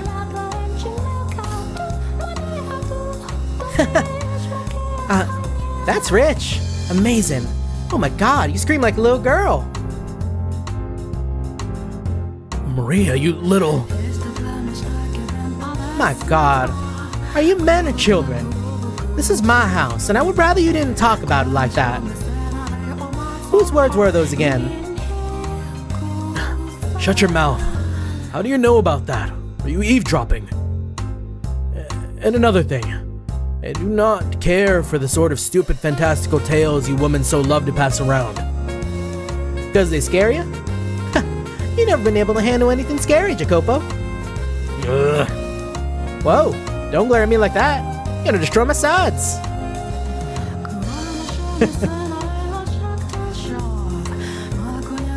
So, did you come here for the sole purpose of telling me that cheap tried? Acting tough after the fact just makes you look like twice as much of a wuss. Well, I mean, I did make up a good half of it, but the maid really did hear a sound in the middle of the night. And it came from the back hall of this very mansion. Did you know? They say it used to be a chapel. Again, I have no interest in your women's little ghost stories. Is that so? You sure you're not just scared? Maria. Well, that said, the rumors aren't completely unfounded. This is a pretty old mansion, and it's had a lot of work done on it. Kinda feels like it's barely holding itself together. Like a big old quilt with pieces from all different time periods. The back hall is one of the oldest patches. There's a huge window on the far end, and supposedly there used to be stained glass in it. There's a depiction of an archangel, they say. Such a shame. Wonder when it was broken. If it were still there, I bet it'd be worth a fortune. Find that hard to believe. First of all, why would anyone put a chapel inside a mansion? You got a point, I guess. Now how about you do some actual work, instead of distracting yourself with all this nonsense? I do work. But The other maids can be a bit nasty, you know? Dealing with other women is like walking on glass. Am I to blame for that? What if I said you were? Don't give me that look. They're just not fond of me. Simple as that. Nothing you can do about it. Is that so? Oh yeah. I was talking to the madam and she was telling me you used to be quite the gentleman. Were you perhaps actually in love back then? You sure don't act like it, so it's easy to miss. But I guess you're not made entirely of steel. Just like when you were younger, but still. Wait. Childhood friends? Do not speak of that. Past is not worth remembering. It is unnecessary. So do you. The past exists just to be cast aside? Nah, it's not important. You don't want me to talk about it. I won't talk about it. But your wife? Never mind. I'll leave you be. I have to get back to work soon, or I'll be staring down the head maid's Arctic smile. The Osana Jimmy is strong. Oh, the Osana Jimmy. I don't know if I've ever seen that word. Alright. If the fancy strikes me, I'll drop by and we can trade more ghost stories. Maria. What? No ghost stories? No, not that. I have not forgotten those days. But, no. It's... Oh, it means childhood friend, I see. Were they a thing in the past? Imagine if they used to date. I'll be off then. Alright. If the fancy strikes you, drop by and we can trade something other than ghost stories. Jacopo! What'd I tell ya? I'll consider it. Goodbye.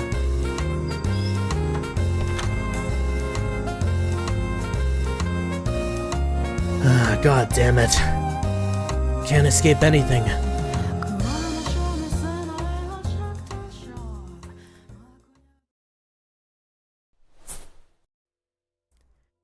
They've grown to be so beautiful. Such a wonderful fragrance. Oh, the song's fucked up again. The scent of roses is so calming. I wonder why that is. Would it cause any trouble if I picked one? Oh! Well, hello there. Out for a midnight stroll, are you? Quite the peculiar hobby, madam. I cannot spend as much time as I would like outside during the day, so I end up coming out at night. I apologize if I startled you. Oh no, not at all. There is a chilling, captivating beauty to the sight of your snow-white form standing there in the moonlit garden. I would hardly, what are you doing out so late? I saw a figure through the window. On the slightest chance it might be a burglar, I thought it my responsibility to ensure they did not break in. It was also the middle of the night when the grocer's servant broke into their safe. Ah. The grocer's servant. Back to door 1. Right? News of that spread quite far. I'm sure you've heard about it. Or is it? This might not be door 1. Oh, but Gamash was in prison some time ago. Dear me, I cannot seem to get that out of my head. Do you intend to give that white rose to someone? Yes. I was thinking about giving it to my husband. While I expect he has little fondness for such feminine tastes, the scent of flowers has a truly calming effect. He might find it relaxing when he needs a reprieve from his work. Oh, is that so? You are very kind-hearted. Speaking of white roses, the rose he meant to give you was the same shade of white. Oh, he? But when you touched it, it turned a deep shade of red. The Mel flashback.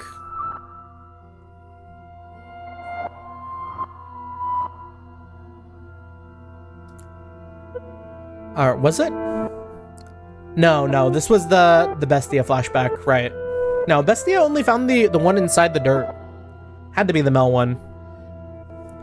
There was but a single white rose in the garden, so he was unable to give it to you as he had wished. In its place, he had a decorative rose fashioned for you. Yeah, Mel was the one, yeah. What exactly are you referring to? Oh dear, do you not remember? Then I am to assume you've forgotten what happened to the rose accessory as well. He was unable to give that to you either. But that time, because you rejected the gift.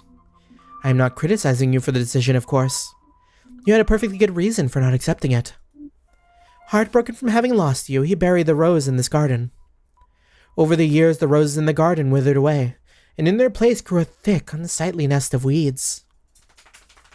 Many, many years later, that accessory was dug up by a beast. And curiously enough, it had not a speck of rust on it. A beast? You do not remember him either. The foreign man who, through his interaction with you, almost regained his humanity. I'm sorry. I have no idea what you speak of. The only gift I've ever received from a man is my Phanacus wheel. And furthermore, I have only lived in this mansion for a year. While the garden was not as thriving as it is now, it was certainly not in ruins when I arrived. Because I had been taking care of it, yes? But for whatever reason, my hands alone... Wait. Scooch. But for whatever reason, by my hands alone, I was unable to make it anything quite as splendid as it is now.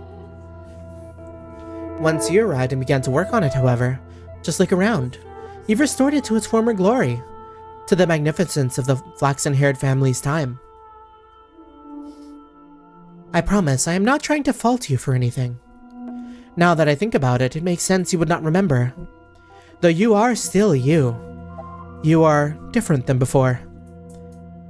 Different, though not in the sense you are a wholly distinct person.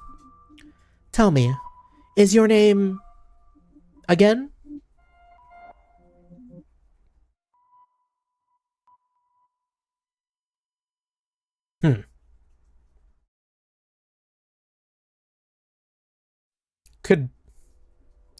Could her name be Giselle?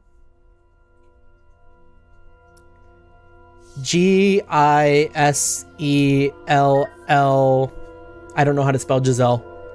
I'm just like thinking to how we went to that like mirror and saw Michelle and Giselle.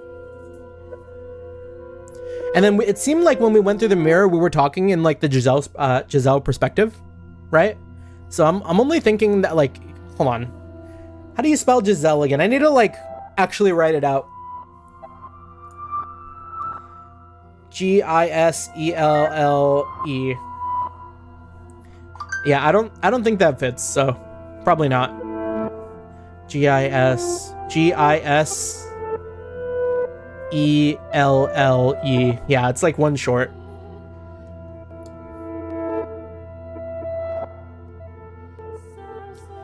My name is... yes, but you should already know that. Wait. Again? More proof that you are indeed you. Did you know that your current name is pronounced the same as the name of the person you are waiting for?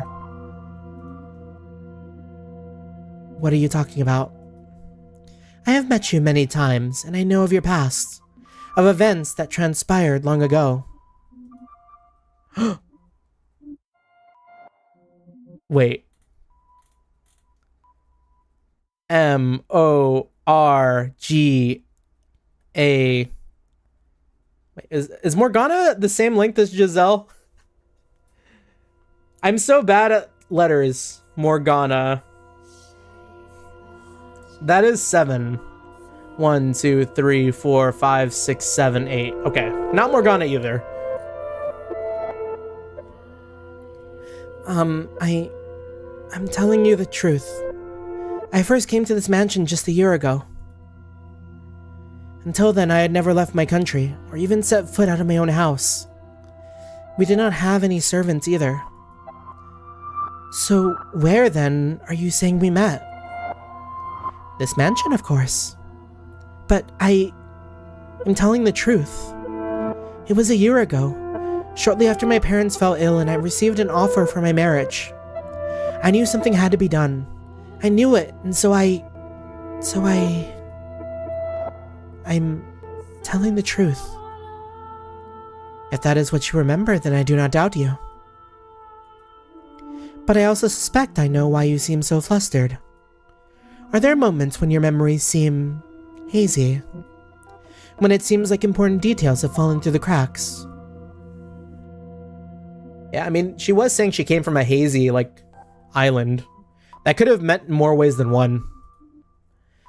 You needn't fret. One day, eventually, you shall remember it all. One day.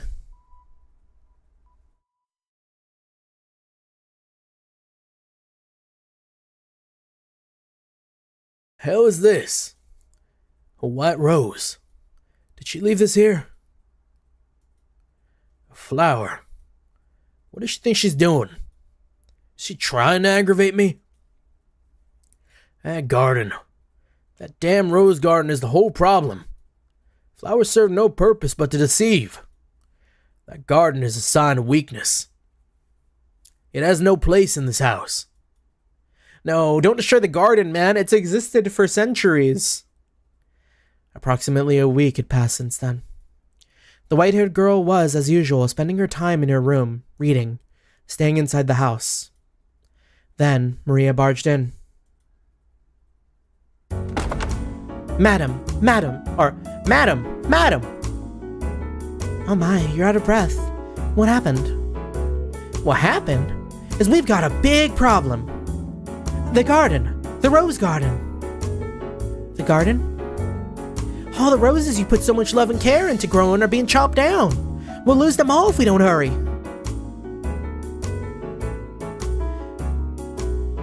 Upon hearing the news, the white-haired girl dashed from her room and towards the garden, with Maria following close behind. This guy sucks! When she arrived, she saw a dozen or so sweaty, rugged men at work, Jacopo shouting orders. The men clearly had no concept of how much a single flower was worth, no concern whatsoever for their beauty. For they mercilessly, thoughtlessly, hacked away at the shrubs like they were naught but weeds. Each flower they tore from the earth extinguished another of the many lives the white-haired girl had put so much time and effort into tending for. Jacopo, what are you... Oh, hello, Maria. Didn't expect you would come with her. Why? Would you... Why? Why goes without saying. This house has no need of a garden. Damn flowers have no place here. Might as well do something worthwhile with the soil. A miniature railroad would be a better use of the space, and certainly a great deal easier on the eye. He one of those guys.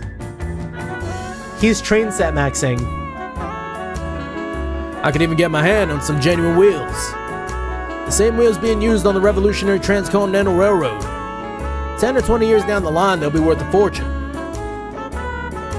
Jacopo, you know how much this garden meant to me, don't you?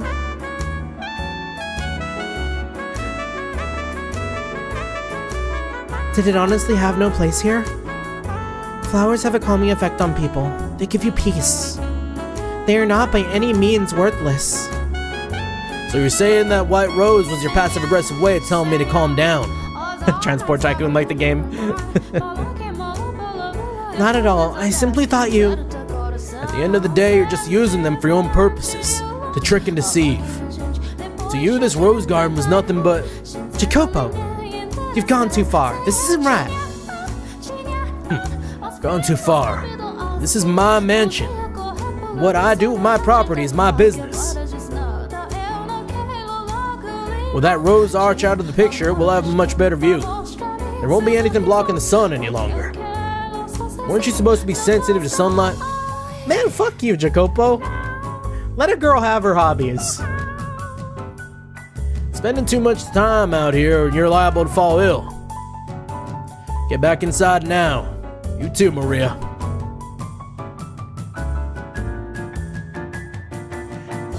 The poor thing, though she did not say a word, was surely thinking, "Are you truly that determined to rob me of my sanctuary?"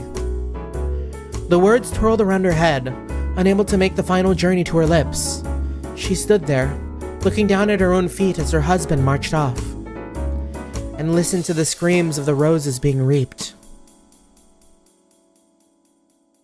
After being torn down by Jacopo, the garden reverted to a state of ruined desolation.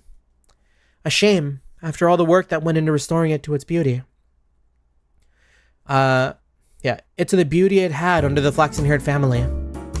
And as Jacopo had said, in its place went scraps of metal, train wheels, prototype models, carbon rods. These items may have had value for him, but I certainly do not think it was worth robbing his wife of a place that made her feel comfortable, just so he could store them there. Besides, I was rather fond of the rose garden myself. The roses seemed to evoke a sense of nostalgia for me. I felt as though somewhere far beyond the edge of my memories, I had seen another garden of roses, modest though it may have been. But I cannot remember when it was. Does that come as a surprise to you? I am quite sure there are periods of the mansion's history which I am not aware. But in any case, Jacopo had caused many people great pain in order to repurpose that garden for himself. And he continued to walk all over his wife. Whenever she tried to do something kind for him, he would brush her off, saying, "That's not your place." He paid no mind whatsoever to the looks of dejection that rose from her face each time he rejected her.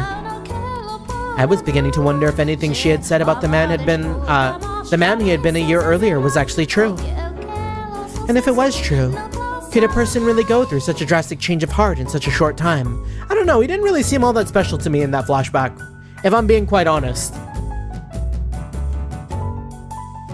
Like, he didn't... I don't know. Nothing he really did wowed me, is all I'm saying, you know? What do you think, Master? No, I have spoken enough about me already. I seem to be talking a lot about myself this time. But that is hardly appropriate behavior for a maid. Now let us return to our tale. That evening, the white-haired girl sat in her room staring sorrowfully at her Phenacus wheel. A small mirror before her, she tried spinning the paper disc. But it was just not the same as before. Her husband was not there at her side, and even more critically, there was not a smile on her face. And then she heard a faint knock on the door. Who is it? It's me, madam. It's me. May I come in? Oh, Maria. Of course, come in. You homewrecker! What are you doing here at this time of night? I was just wondering how you were doing. Nah, she hasn't wrecked any homes yet. Maybe, I don't know. The way Jacopo was like, oh, also, maybe not scary stories, but something else. It's got me questioning, but we ain't got the proof. We are sitting here like the Dexter meme. Like, we're sitting here like the Dexter meme in the car. Just like staring down Maria with some like real sharp eyes. Like maybe the maids don't like her because she's actually just like getting it on with the master of the house. And that's making it harder for everyone else. Because that could be a thing. I'd believe it.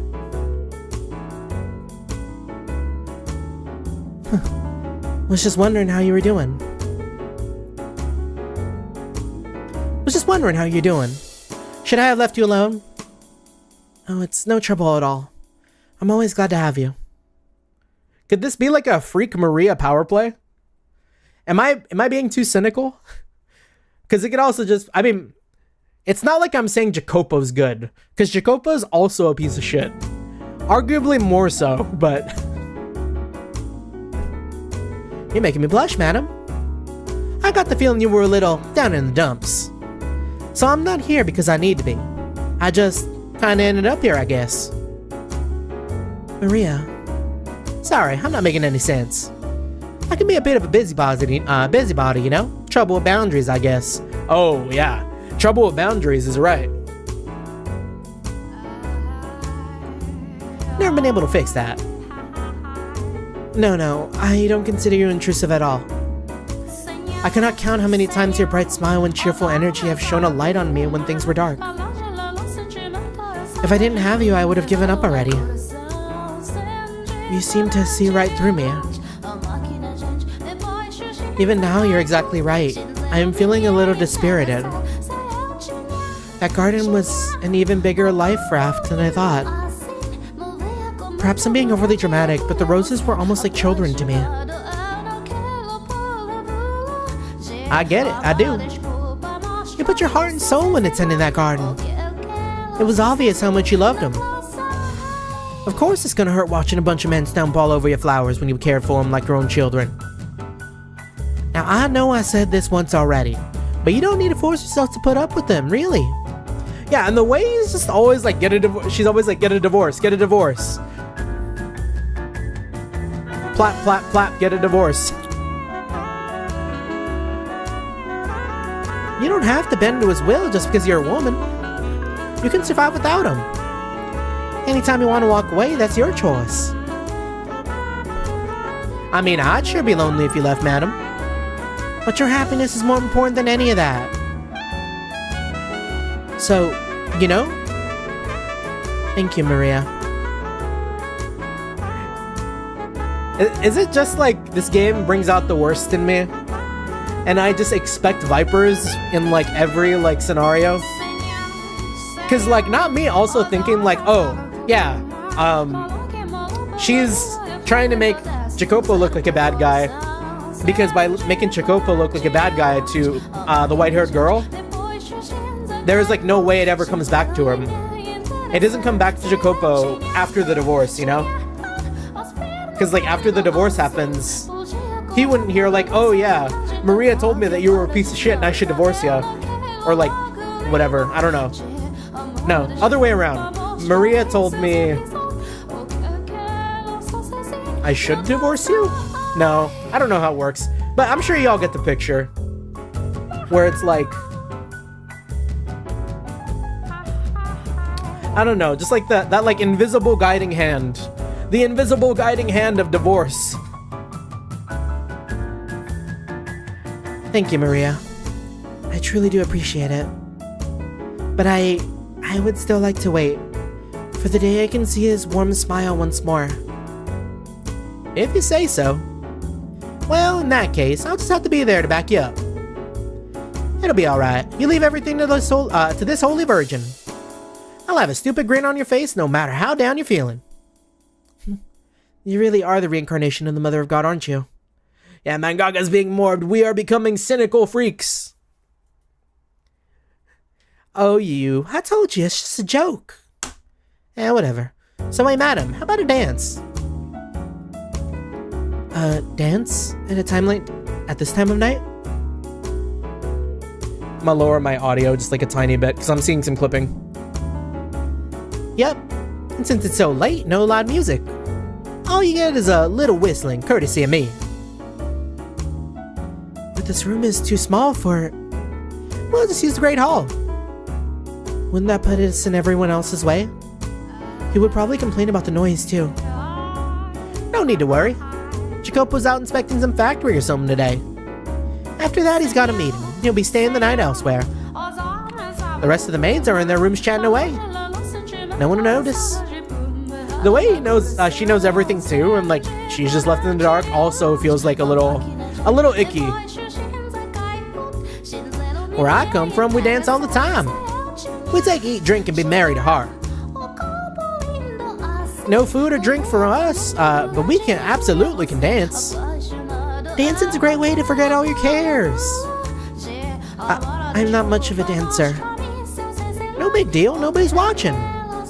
Come on, put a little fancy perfume and let's have some fun. I don't have any perfume though. Didn't think so. You got all the right ingredients, madam, but you don't try to make anything special out of them. You got so much potential, but not even a decent sized wardrobe. At the very least, you should wear some perfume. Which is why, ta-da, I brought some with me. No, you don't tell me that, Maria. Okay, I am so like... what is his name in Dexter again? Like Chief Higgs? The like surprise motherfucker guy? I'm just like staring out that car windshield waiting for the facade to drop. I know what you are, Maria. The maids are in love with this stuff. It's a big hit with women all over the country. The base is vanilla, and it's got several other fragrances mixed in. Give it a try, it smells divine. But Maria, Come on, what's the harm? Just a little splash on your wrist like so. What do you think? You're right, it smells wonderful. Alright.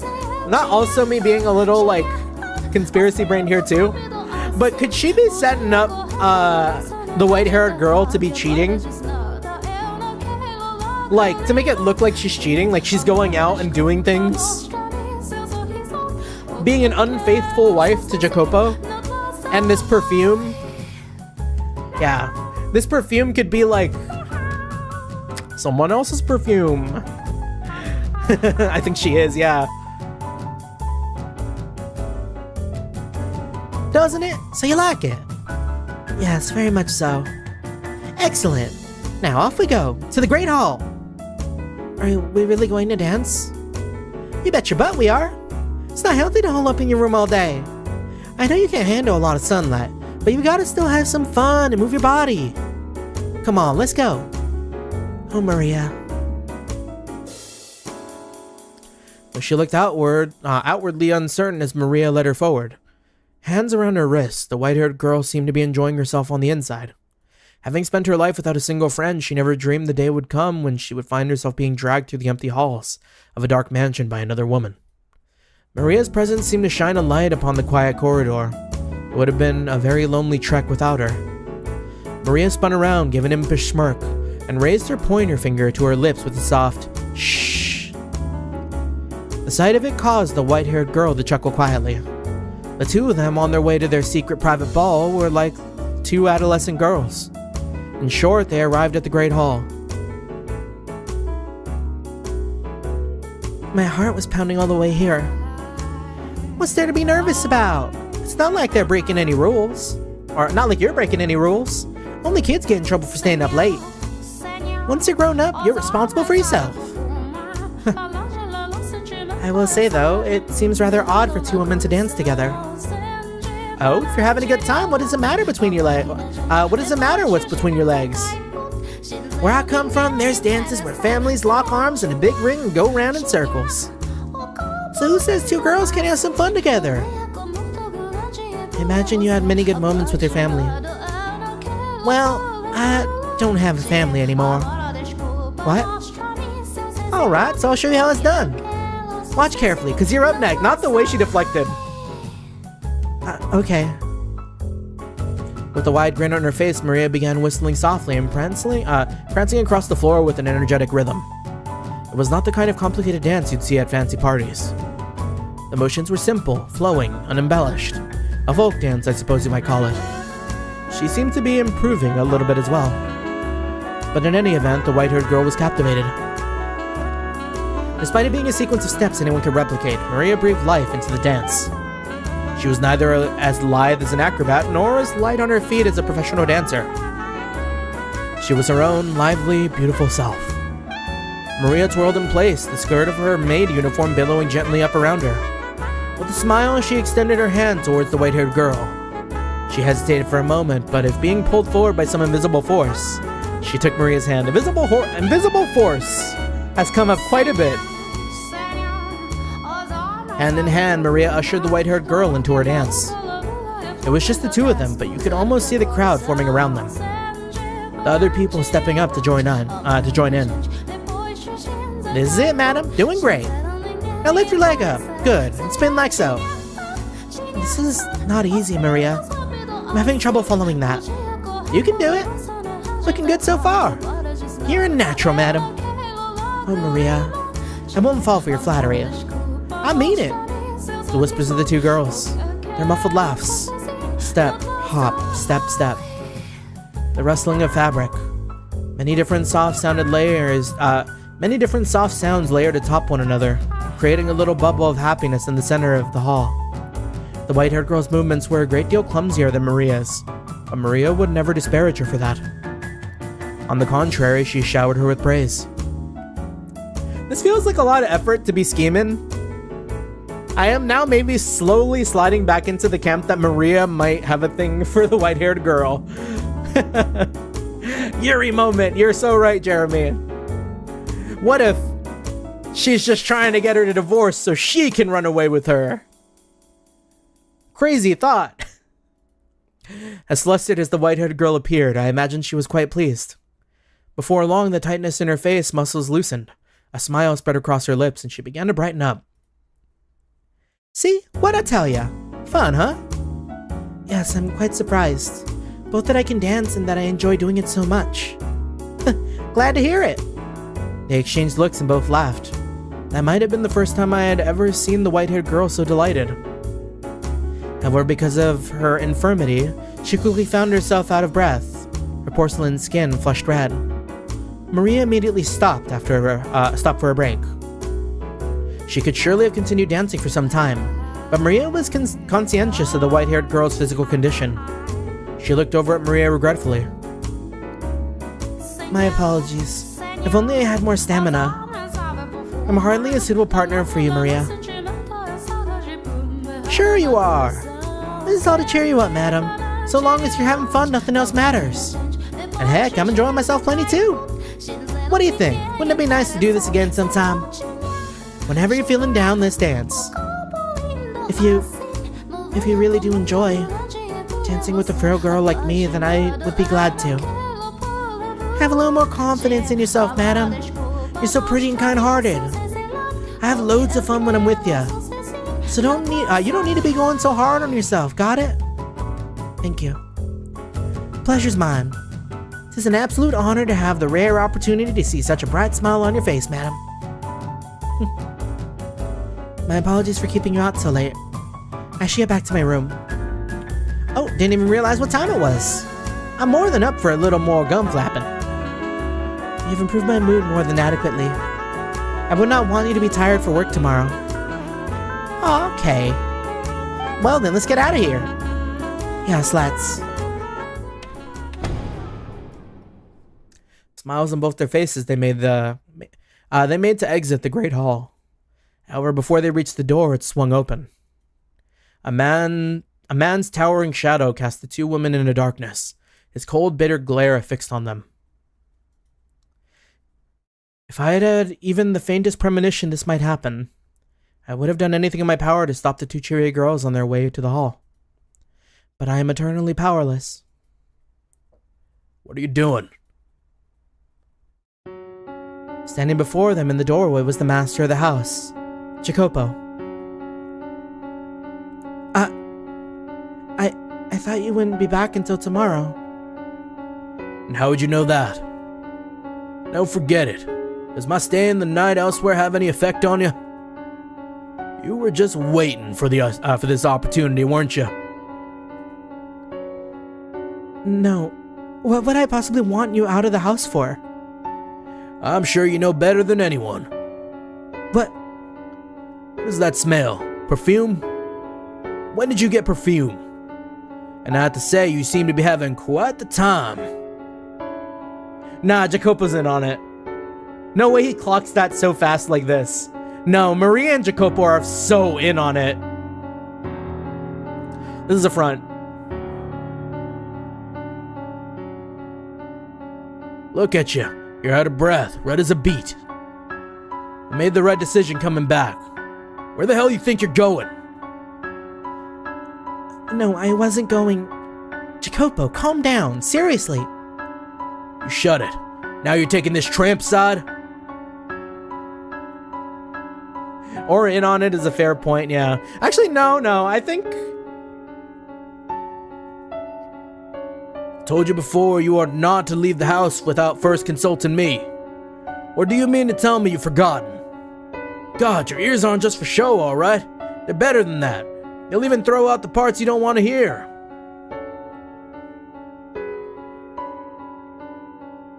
Yeah, I mean, if you reverse the gender, your wife comes back and sees you with another guy having the fun of their life and the same perfume, yeah. No, I swear, I wasn't doing anything you... Silence. I have no interest in your excuses.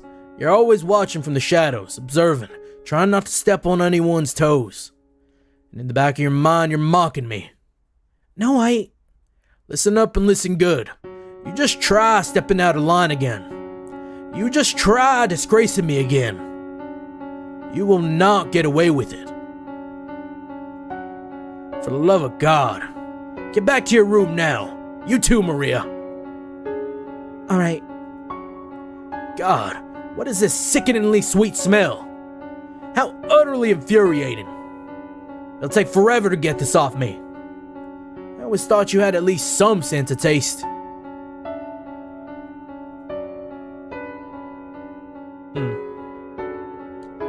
Why did he have to disparage her so? What did she do wrong? What did she do to deserve that? She did nothing whatsoever wrong. She deserved none of the ridicule he showered her with.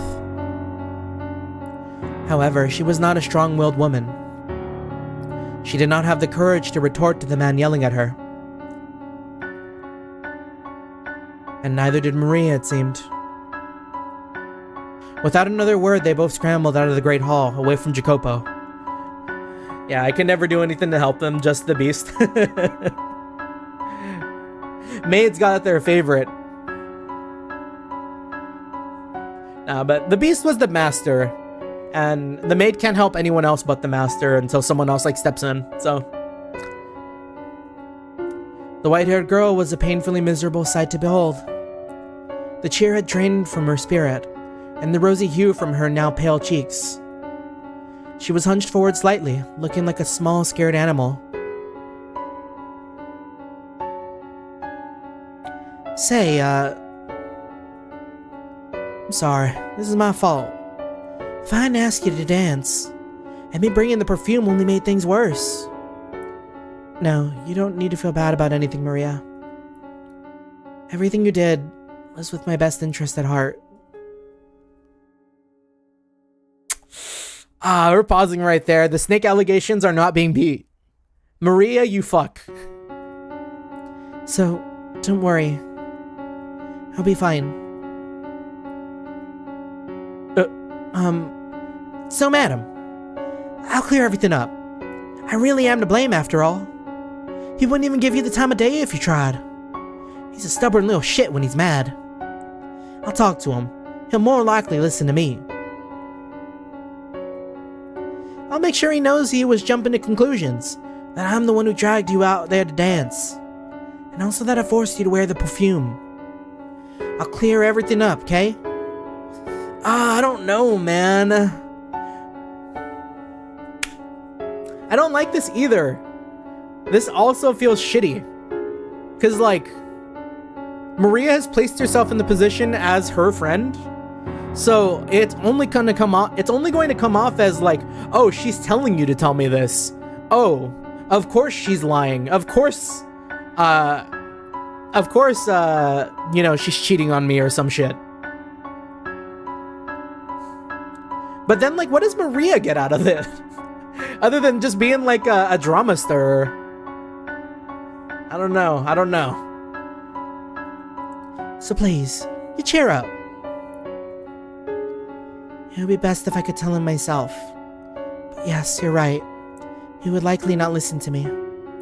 He rarely ever listens to me. I should be ashamed. I cannot even hold a simple conversation with my own husband. These things happen, you know? It's not easy being married, in a lot of ways. Yes, you're right. I apologize for having you do something so unpleasant, but I would appreciate that. Oh no problem at all. I'm happy to help. No need to apologize, I've got this. I'll dunk his head in cold water until he's not blowing steam from his ears anymore. I'll cool him down, promise. And you never know, maybe he'll be open to listening. And you can be back to your way, to the way you were a year ago in no time. Don't you worry, I'll take care of it, madam. Be positive. You look so much better with a smile on your face. Alright. Thank you. I doubted Jacopo would listen, even coming from Maria, and I imagine the white-haired girl felt much the same way. However, she grabbed onto that sliver of hope. She let herself dream. She let herself believe, even just faintly, that everything would go well. Such is human nature. Oh, but also the other really sucky thing that could happen is, yeah, Maria gets nothing out of this, and I don't know, maybe Maria gets like fired, executed. They wouldn't execute people in this time, right? That is like way too like noble. She might have Maria killed though. I just made a meme, put it in Discord. Thank you, Flash. You're always on top of it with the memes. Before Jacopo got home, he looked at me funny, so I dueled and shot him. I shoot anyone who disrespects me. Yeah, you really do be kind of like that, huh? When uncertainty has you in its clutches, you grasp at whatever hope you can find to keep yourself afloat. That night, she did not sleep. She was afraid that even in her dreams, Jacopo would be shouting at her. She felt as though her memories of a year prior were beginning to crumble away. Man, this girl just finds like the worst people to like become infatuated with.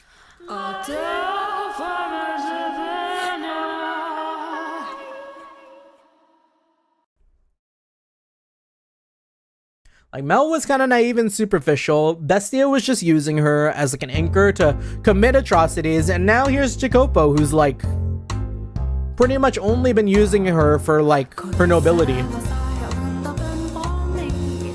Hold on, I'm gonna lower this a tiny bit.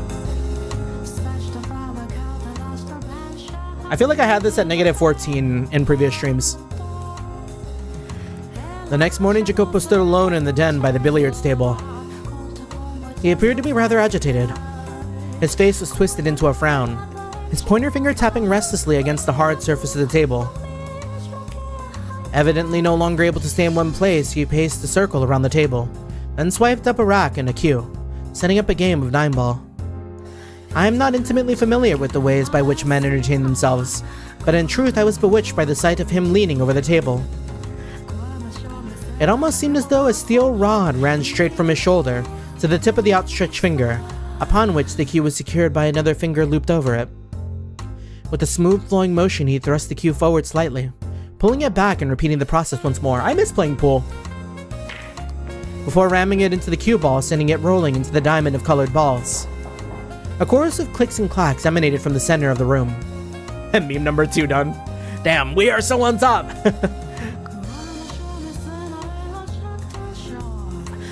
Head 2, wife and Maria.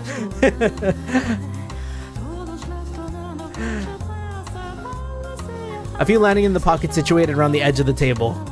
Jacopo appeared to have accomplished this with little trouble, but I imagine merely striking the cue ball with the stick would be rather difficult for someone inexperienced. No need to check it out right now. Yeah, no worries, no worries. I'm just curious. We're a bit of a curious fella. But despite his accomplishments, it seemed to only exacerbate his agitation. Lousy positioning, he muttered, though I hadn't the faintest idea what he was talking about. What should have been a game for his enjoyment, he went about with a constant look of exasperation. I suspect he was using it as a way to blow off steam. I mean, at least he's not beating her, but like, still. He kind of is only one step away from beating his wife. As a result, the tension in the air was palpable. I felt it would be improper to intrude upon him, even considering my distaste for the man. There was undeniable beauty in every motion he made, every perfect audible clack of billiard balls bouncing off one another. It was an enchanting sight. But then, someone without the slightest regard or appreciation for beauty came marching in, with a hammer to shatter it like glass. What? Gotta say, that was pretty impressive. A man leaned against the frame of the open door. He was neither a resident nor a worker of the mansion. The man's face was covered in scraggly stubble, his body draped in grime-caked garments. His eyes were sunken so deep it was as though I was looking at a fleshless skull, though there was a feral glimmer in them. Needless to say, he was not prim and proper. How long you been there? Tommaso? Not long, but man, I can't help laughing.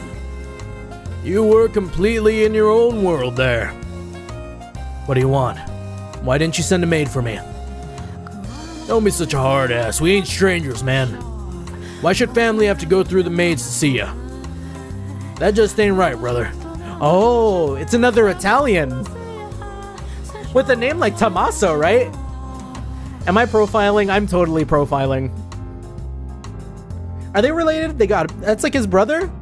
He got his brother out fucking shambles? Your door should always be open for family. Enough. I'm not your family. We're bound by something even stronger than blood. By our family. Our Koska. Is that how you say that? Don't. You only ever bring up the Koska when it's in your interest. Oh, scary.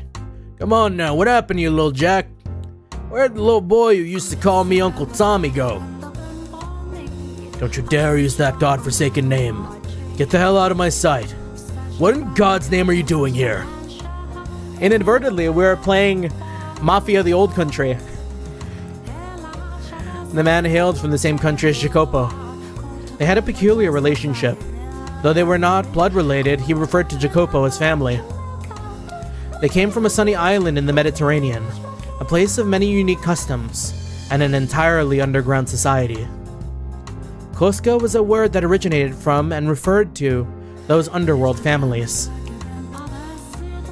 It will be another 30 or so years before organizations like theirs receive much public attention. At the time, they were not widely known. Just a short step into the future, they would grow so powerful the very mention of them would send a chill through the room. Hey now, that's no way to talk to a fellow Nah, I can't do that. I almost like defaulted to that, like, forget about it. You're on a short list to become the next Capo Famiglia. Capo Famiglia? We respect our brothers. That's how we operate. I could go home and say you threw me out of your house.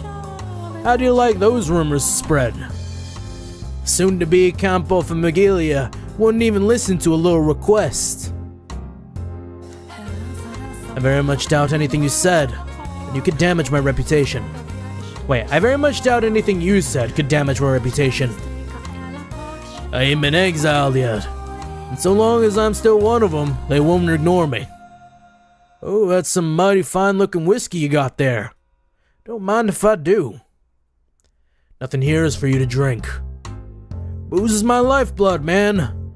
No love for a brother? You worthless leech. It surely won't be long before you find yourself in exile. If you're lucky enough to get off the hook with just exile, that is. A child could snap that scrawny neck of yours. If I'm gonna go, I'd rather go tied up, tortured for days, covered in tiny little cuts from head to toe. You sick bastard. You disgust me. Call me a carnal adventurer. I despise the mundane. Last thing I want is to go out like a wet fart.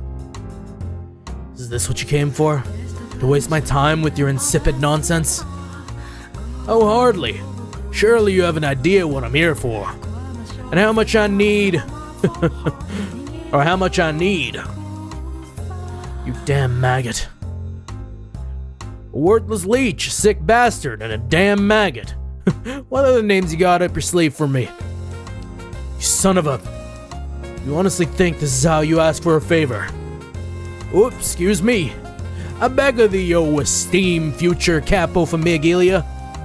I'm bone broke, not even money to put bread on the table. Could you spare a little for a brother?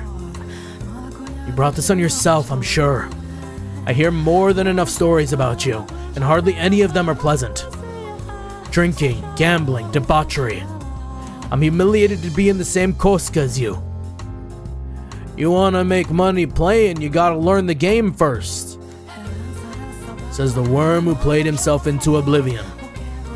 Now, do you honestly believe I'll give you anything? Oh, but you will. You've got no choice. Koska rules. You're required to help a fellow countryman. Especially considering how few of us there are stranded on this colossal landmass. You won't even notice the money's missing. It ain't because you can't, but because you don't wanna. But Jacopo, being a tight ass does nothing good for you. Me coming to help you, me coming to you for help keeps your good name clean. That's the thing about being boss. You quietly keep little shits like me out of trouble. Random thought, Sagrada Familia is still not completed. So that trouble don't come raining back on ya. Yeah, it is up to the boss to rein in the workers. You don't seem to understand your place. Rather than lecturing me, you should be on your hands and knees, begging and crying for my help. If that's what you want, I'll gladly comply. Happy to kiss your boots while I'm at it. Don't even think about it. Know this, there won't be a second time. I will be reporting your conduct to the family back home. I look forward to seeing how they deal with you. Just try to have a little mercy, would you? Hey, is there a maid around? It doesn't matter who. How may I serve you, master? Get a single stack from the safe. Here's the key. It goes without saying, but don't touch anything else. Give the money to that man, and you're escorting him out the door. As you wish. Is that all you needed? Yes, now get to it. Very well. Excuse me. Well, that's one looker of a maid you got there. But there's something, I don't know, eerie, strange about her. Fancy that. We agree on something. How long's she been working here? Couldn't tell ya. As I recall, she came with the house. Is that the kind of woman you fancy? A gal you can't read will always be interesting. She's got a point there. He's got a point there too. Is that so? Now that he mentions it, how old is that woman? Though I suppose it doesn't matter much. Oh yeah, Jacopo. One other thing I wanted to talk to you about. What is it this time? And if it's more of your blather, I'll shoot you dead where you stand. If it's more blather, I challenge you to a duel. Now, no need for threats. This one's about your, better half. What about my wife? Well, to put it simply, yeah. She came to me asking for advice, looking a little distressed. My wife asked you for advice. Yep. From the sound of it, you're pretty rough on the little lady. That just ain't right, man. You managed to snag yourself a broad that pretty, you ought to treat her at least a little better, you hear? She looks good with the smile. You gotta make her show it. You gotta make her show it to you every once in a while. Why would she come to you about that? Don't ask me. Maybe she ain't got no one else to talk to. And you know, for whatever it's worth, I am part of the same Koska. Guessing she thought I'd get through to you easier. Really, you just have to put a little more thought in how you act around her, and she'll be smiling for you like always. Oh yeah, I've got just the thing. Women love this stuff. I'm sure she'll be thrilled. Is that perfume? Maria! Maria, you fuck!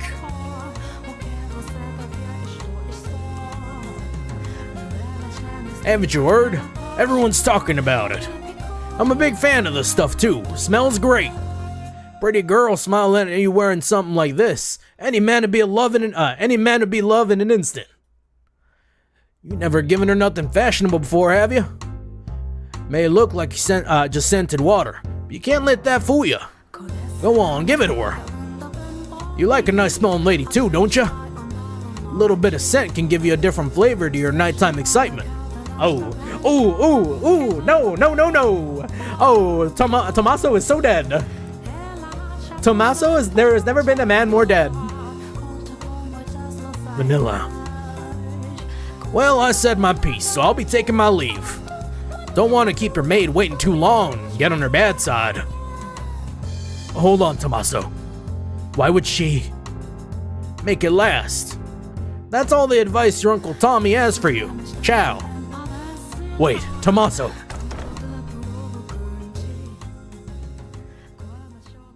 The plot thickens. I could go after him. It would be a simple task to catch him, grab him by the neck and make him tell me. Tell me where he spoke with her and what she told him. But why? Why will my legs not move? Asking him for advice, fashionable perfume, her smile. She looks good with the smile. She'll be smiling for you like always. That can't be. She hardly ever smiles around me. But she'll smile for him? Last night, when she was short of breath, having a grand time wearing that perfume, getting ready to leave the house. Just who was that smile for? God damn it! Don't you think I'll let you run free any longer? His eyebrows were furrowed, creating deep creases on his forehead. Several servants stood off to the side, watching their master attentively as he stomped past them down the corridor. Not him going after his wife, though. However, no one said a word to him. Had I not been preoccupied attending to his countrymen, I likely could have prevented it. The look on his face would have made it obvious something bad was about to happen. Something that would serve only to further her misfortune. She was already in a less than ideal situation, and it was perched on the edge of a hill, soon to begin rolling down into an even worse territory. The door swings open. He comes in with the belt. Jacopo? What's the matter? If you wanted to visit, you could have said something, rather than coming in without knocking. Is that really necessary? Pardon? Is there something you so desperately want to keep from me that I must knock before entering? That I should have to let you know in advance that I'm coming? What are you... Well, is there? You went to talk to him behind my back, I'm told. What'd you tell him? You moaned to him about my behavior? Oh, he is on the wife beating stage. God damn. That hurts. You told him I'm rough with you. You cried on his shoulder because I'm not nice enough. Him, of all people. Wait, Jacopo. You're mistaken. Let me... Silence. Not a word. Not a single godforsaken word. The only thing that comes out of your mouth is excuses. Lies and fabrication. You put on this sweet, innocent little girl act, but what's really going through your head? Maybe I should just rip that mask off your face. Stop, Jacopo. You look down on me, your nobility, and I'm just a nobody who married into it. No, stop. Let go of me, please. When did it start? How long have you been seeing him? Who else have you been seeing? Covering yourself in fashionable perfume and smiling, even though you never smile around me. Please let me go. I can see it in your eyes. He's just a worthless commoner. Why would you think that? Why will you not listen to me? Silence. It's all your fault. Every last thing. I tell you not to leave the house, but you do. I tell you to do as I say, but you ignore me. Every last thing you do drives me mad. I don't have time right now to deal with this, to rack my mind over you, over a woman. I don't have time for it. Why do you not do as I say? Do you not have enough already, huh? Will you not be satisfied until you've taken even my arms and legs? I've given you money, clothing, everything. You have an incredible life. Look around you. That life of luxury you and your parents wanted, it's right here. You have it. What more could you possibly want? Why do you insist on being unfaithful? Unfaithful? You think that what I'm doing is unfaithful to you? They just go from 0 to 280 so quick, right? Yeah, right? I mean, I get it. Only because they've established that, like, he's kind of going through a lot right now. Like, manufacturing the, like, Union Pacific deal and whatnot. So, like, on top of the stress of that, that is why, like, That is why people in stressful occupations sometimes beat their spouses. I'm just saying. Like, as unfortunate as it may be, like a stressful workplace environment does tend to like equate to like sometimes stressful or like abusive like household.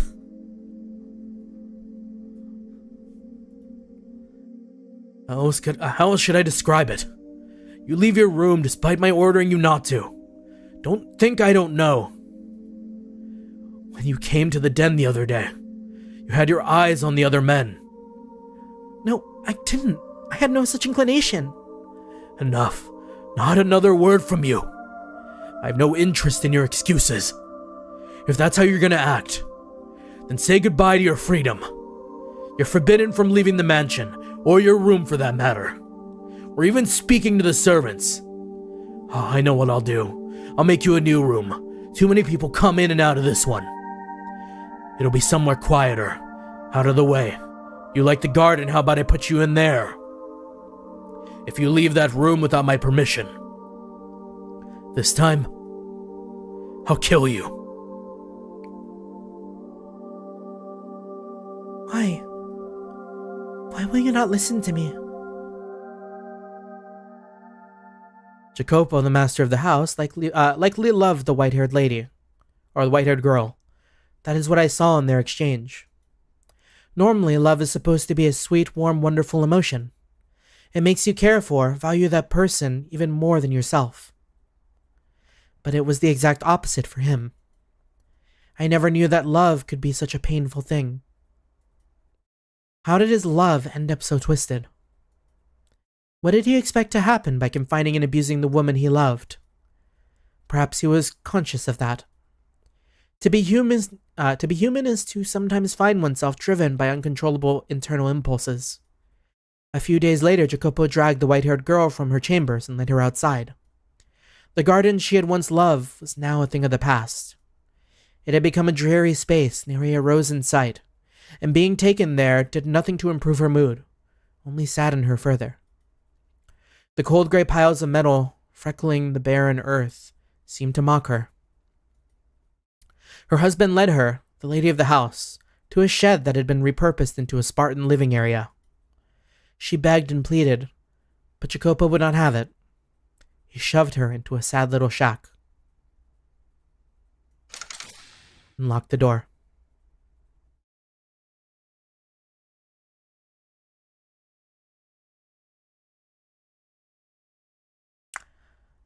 Okay. I know it was kind of kind of short today, but I think this is probably a good place to call it, because I'm gonna have a hard time dropping it anywhere else. I imagine like in the next like 30-40 minutes. I think if I play for another hour, like I will only get more like invested. And to just like cap it off on that, like, oh man, like the jealousy, the Maria, the fucking Viper,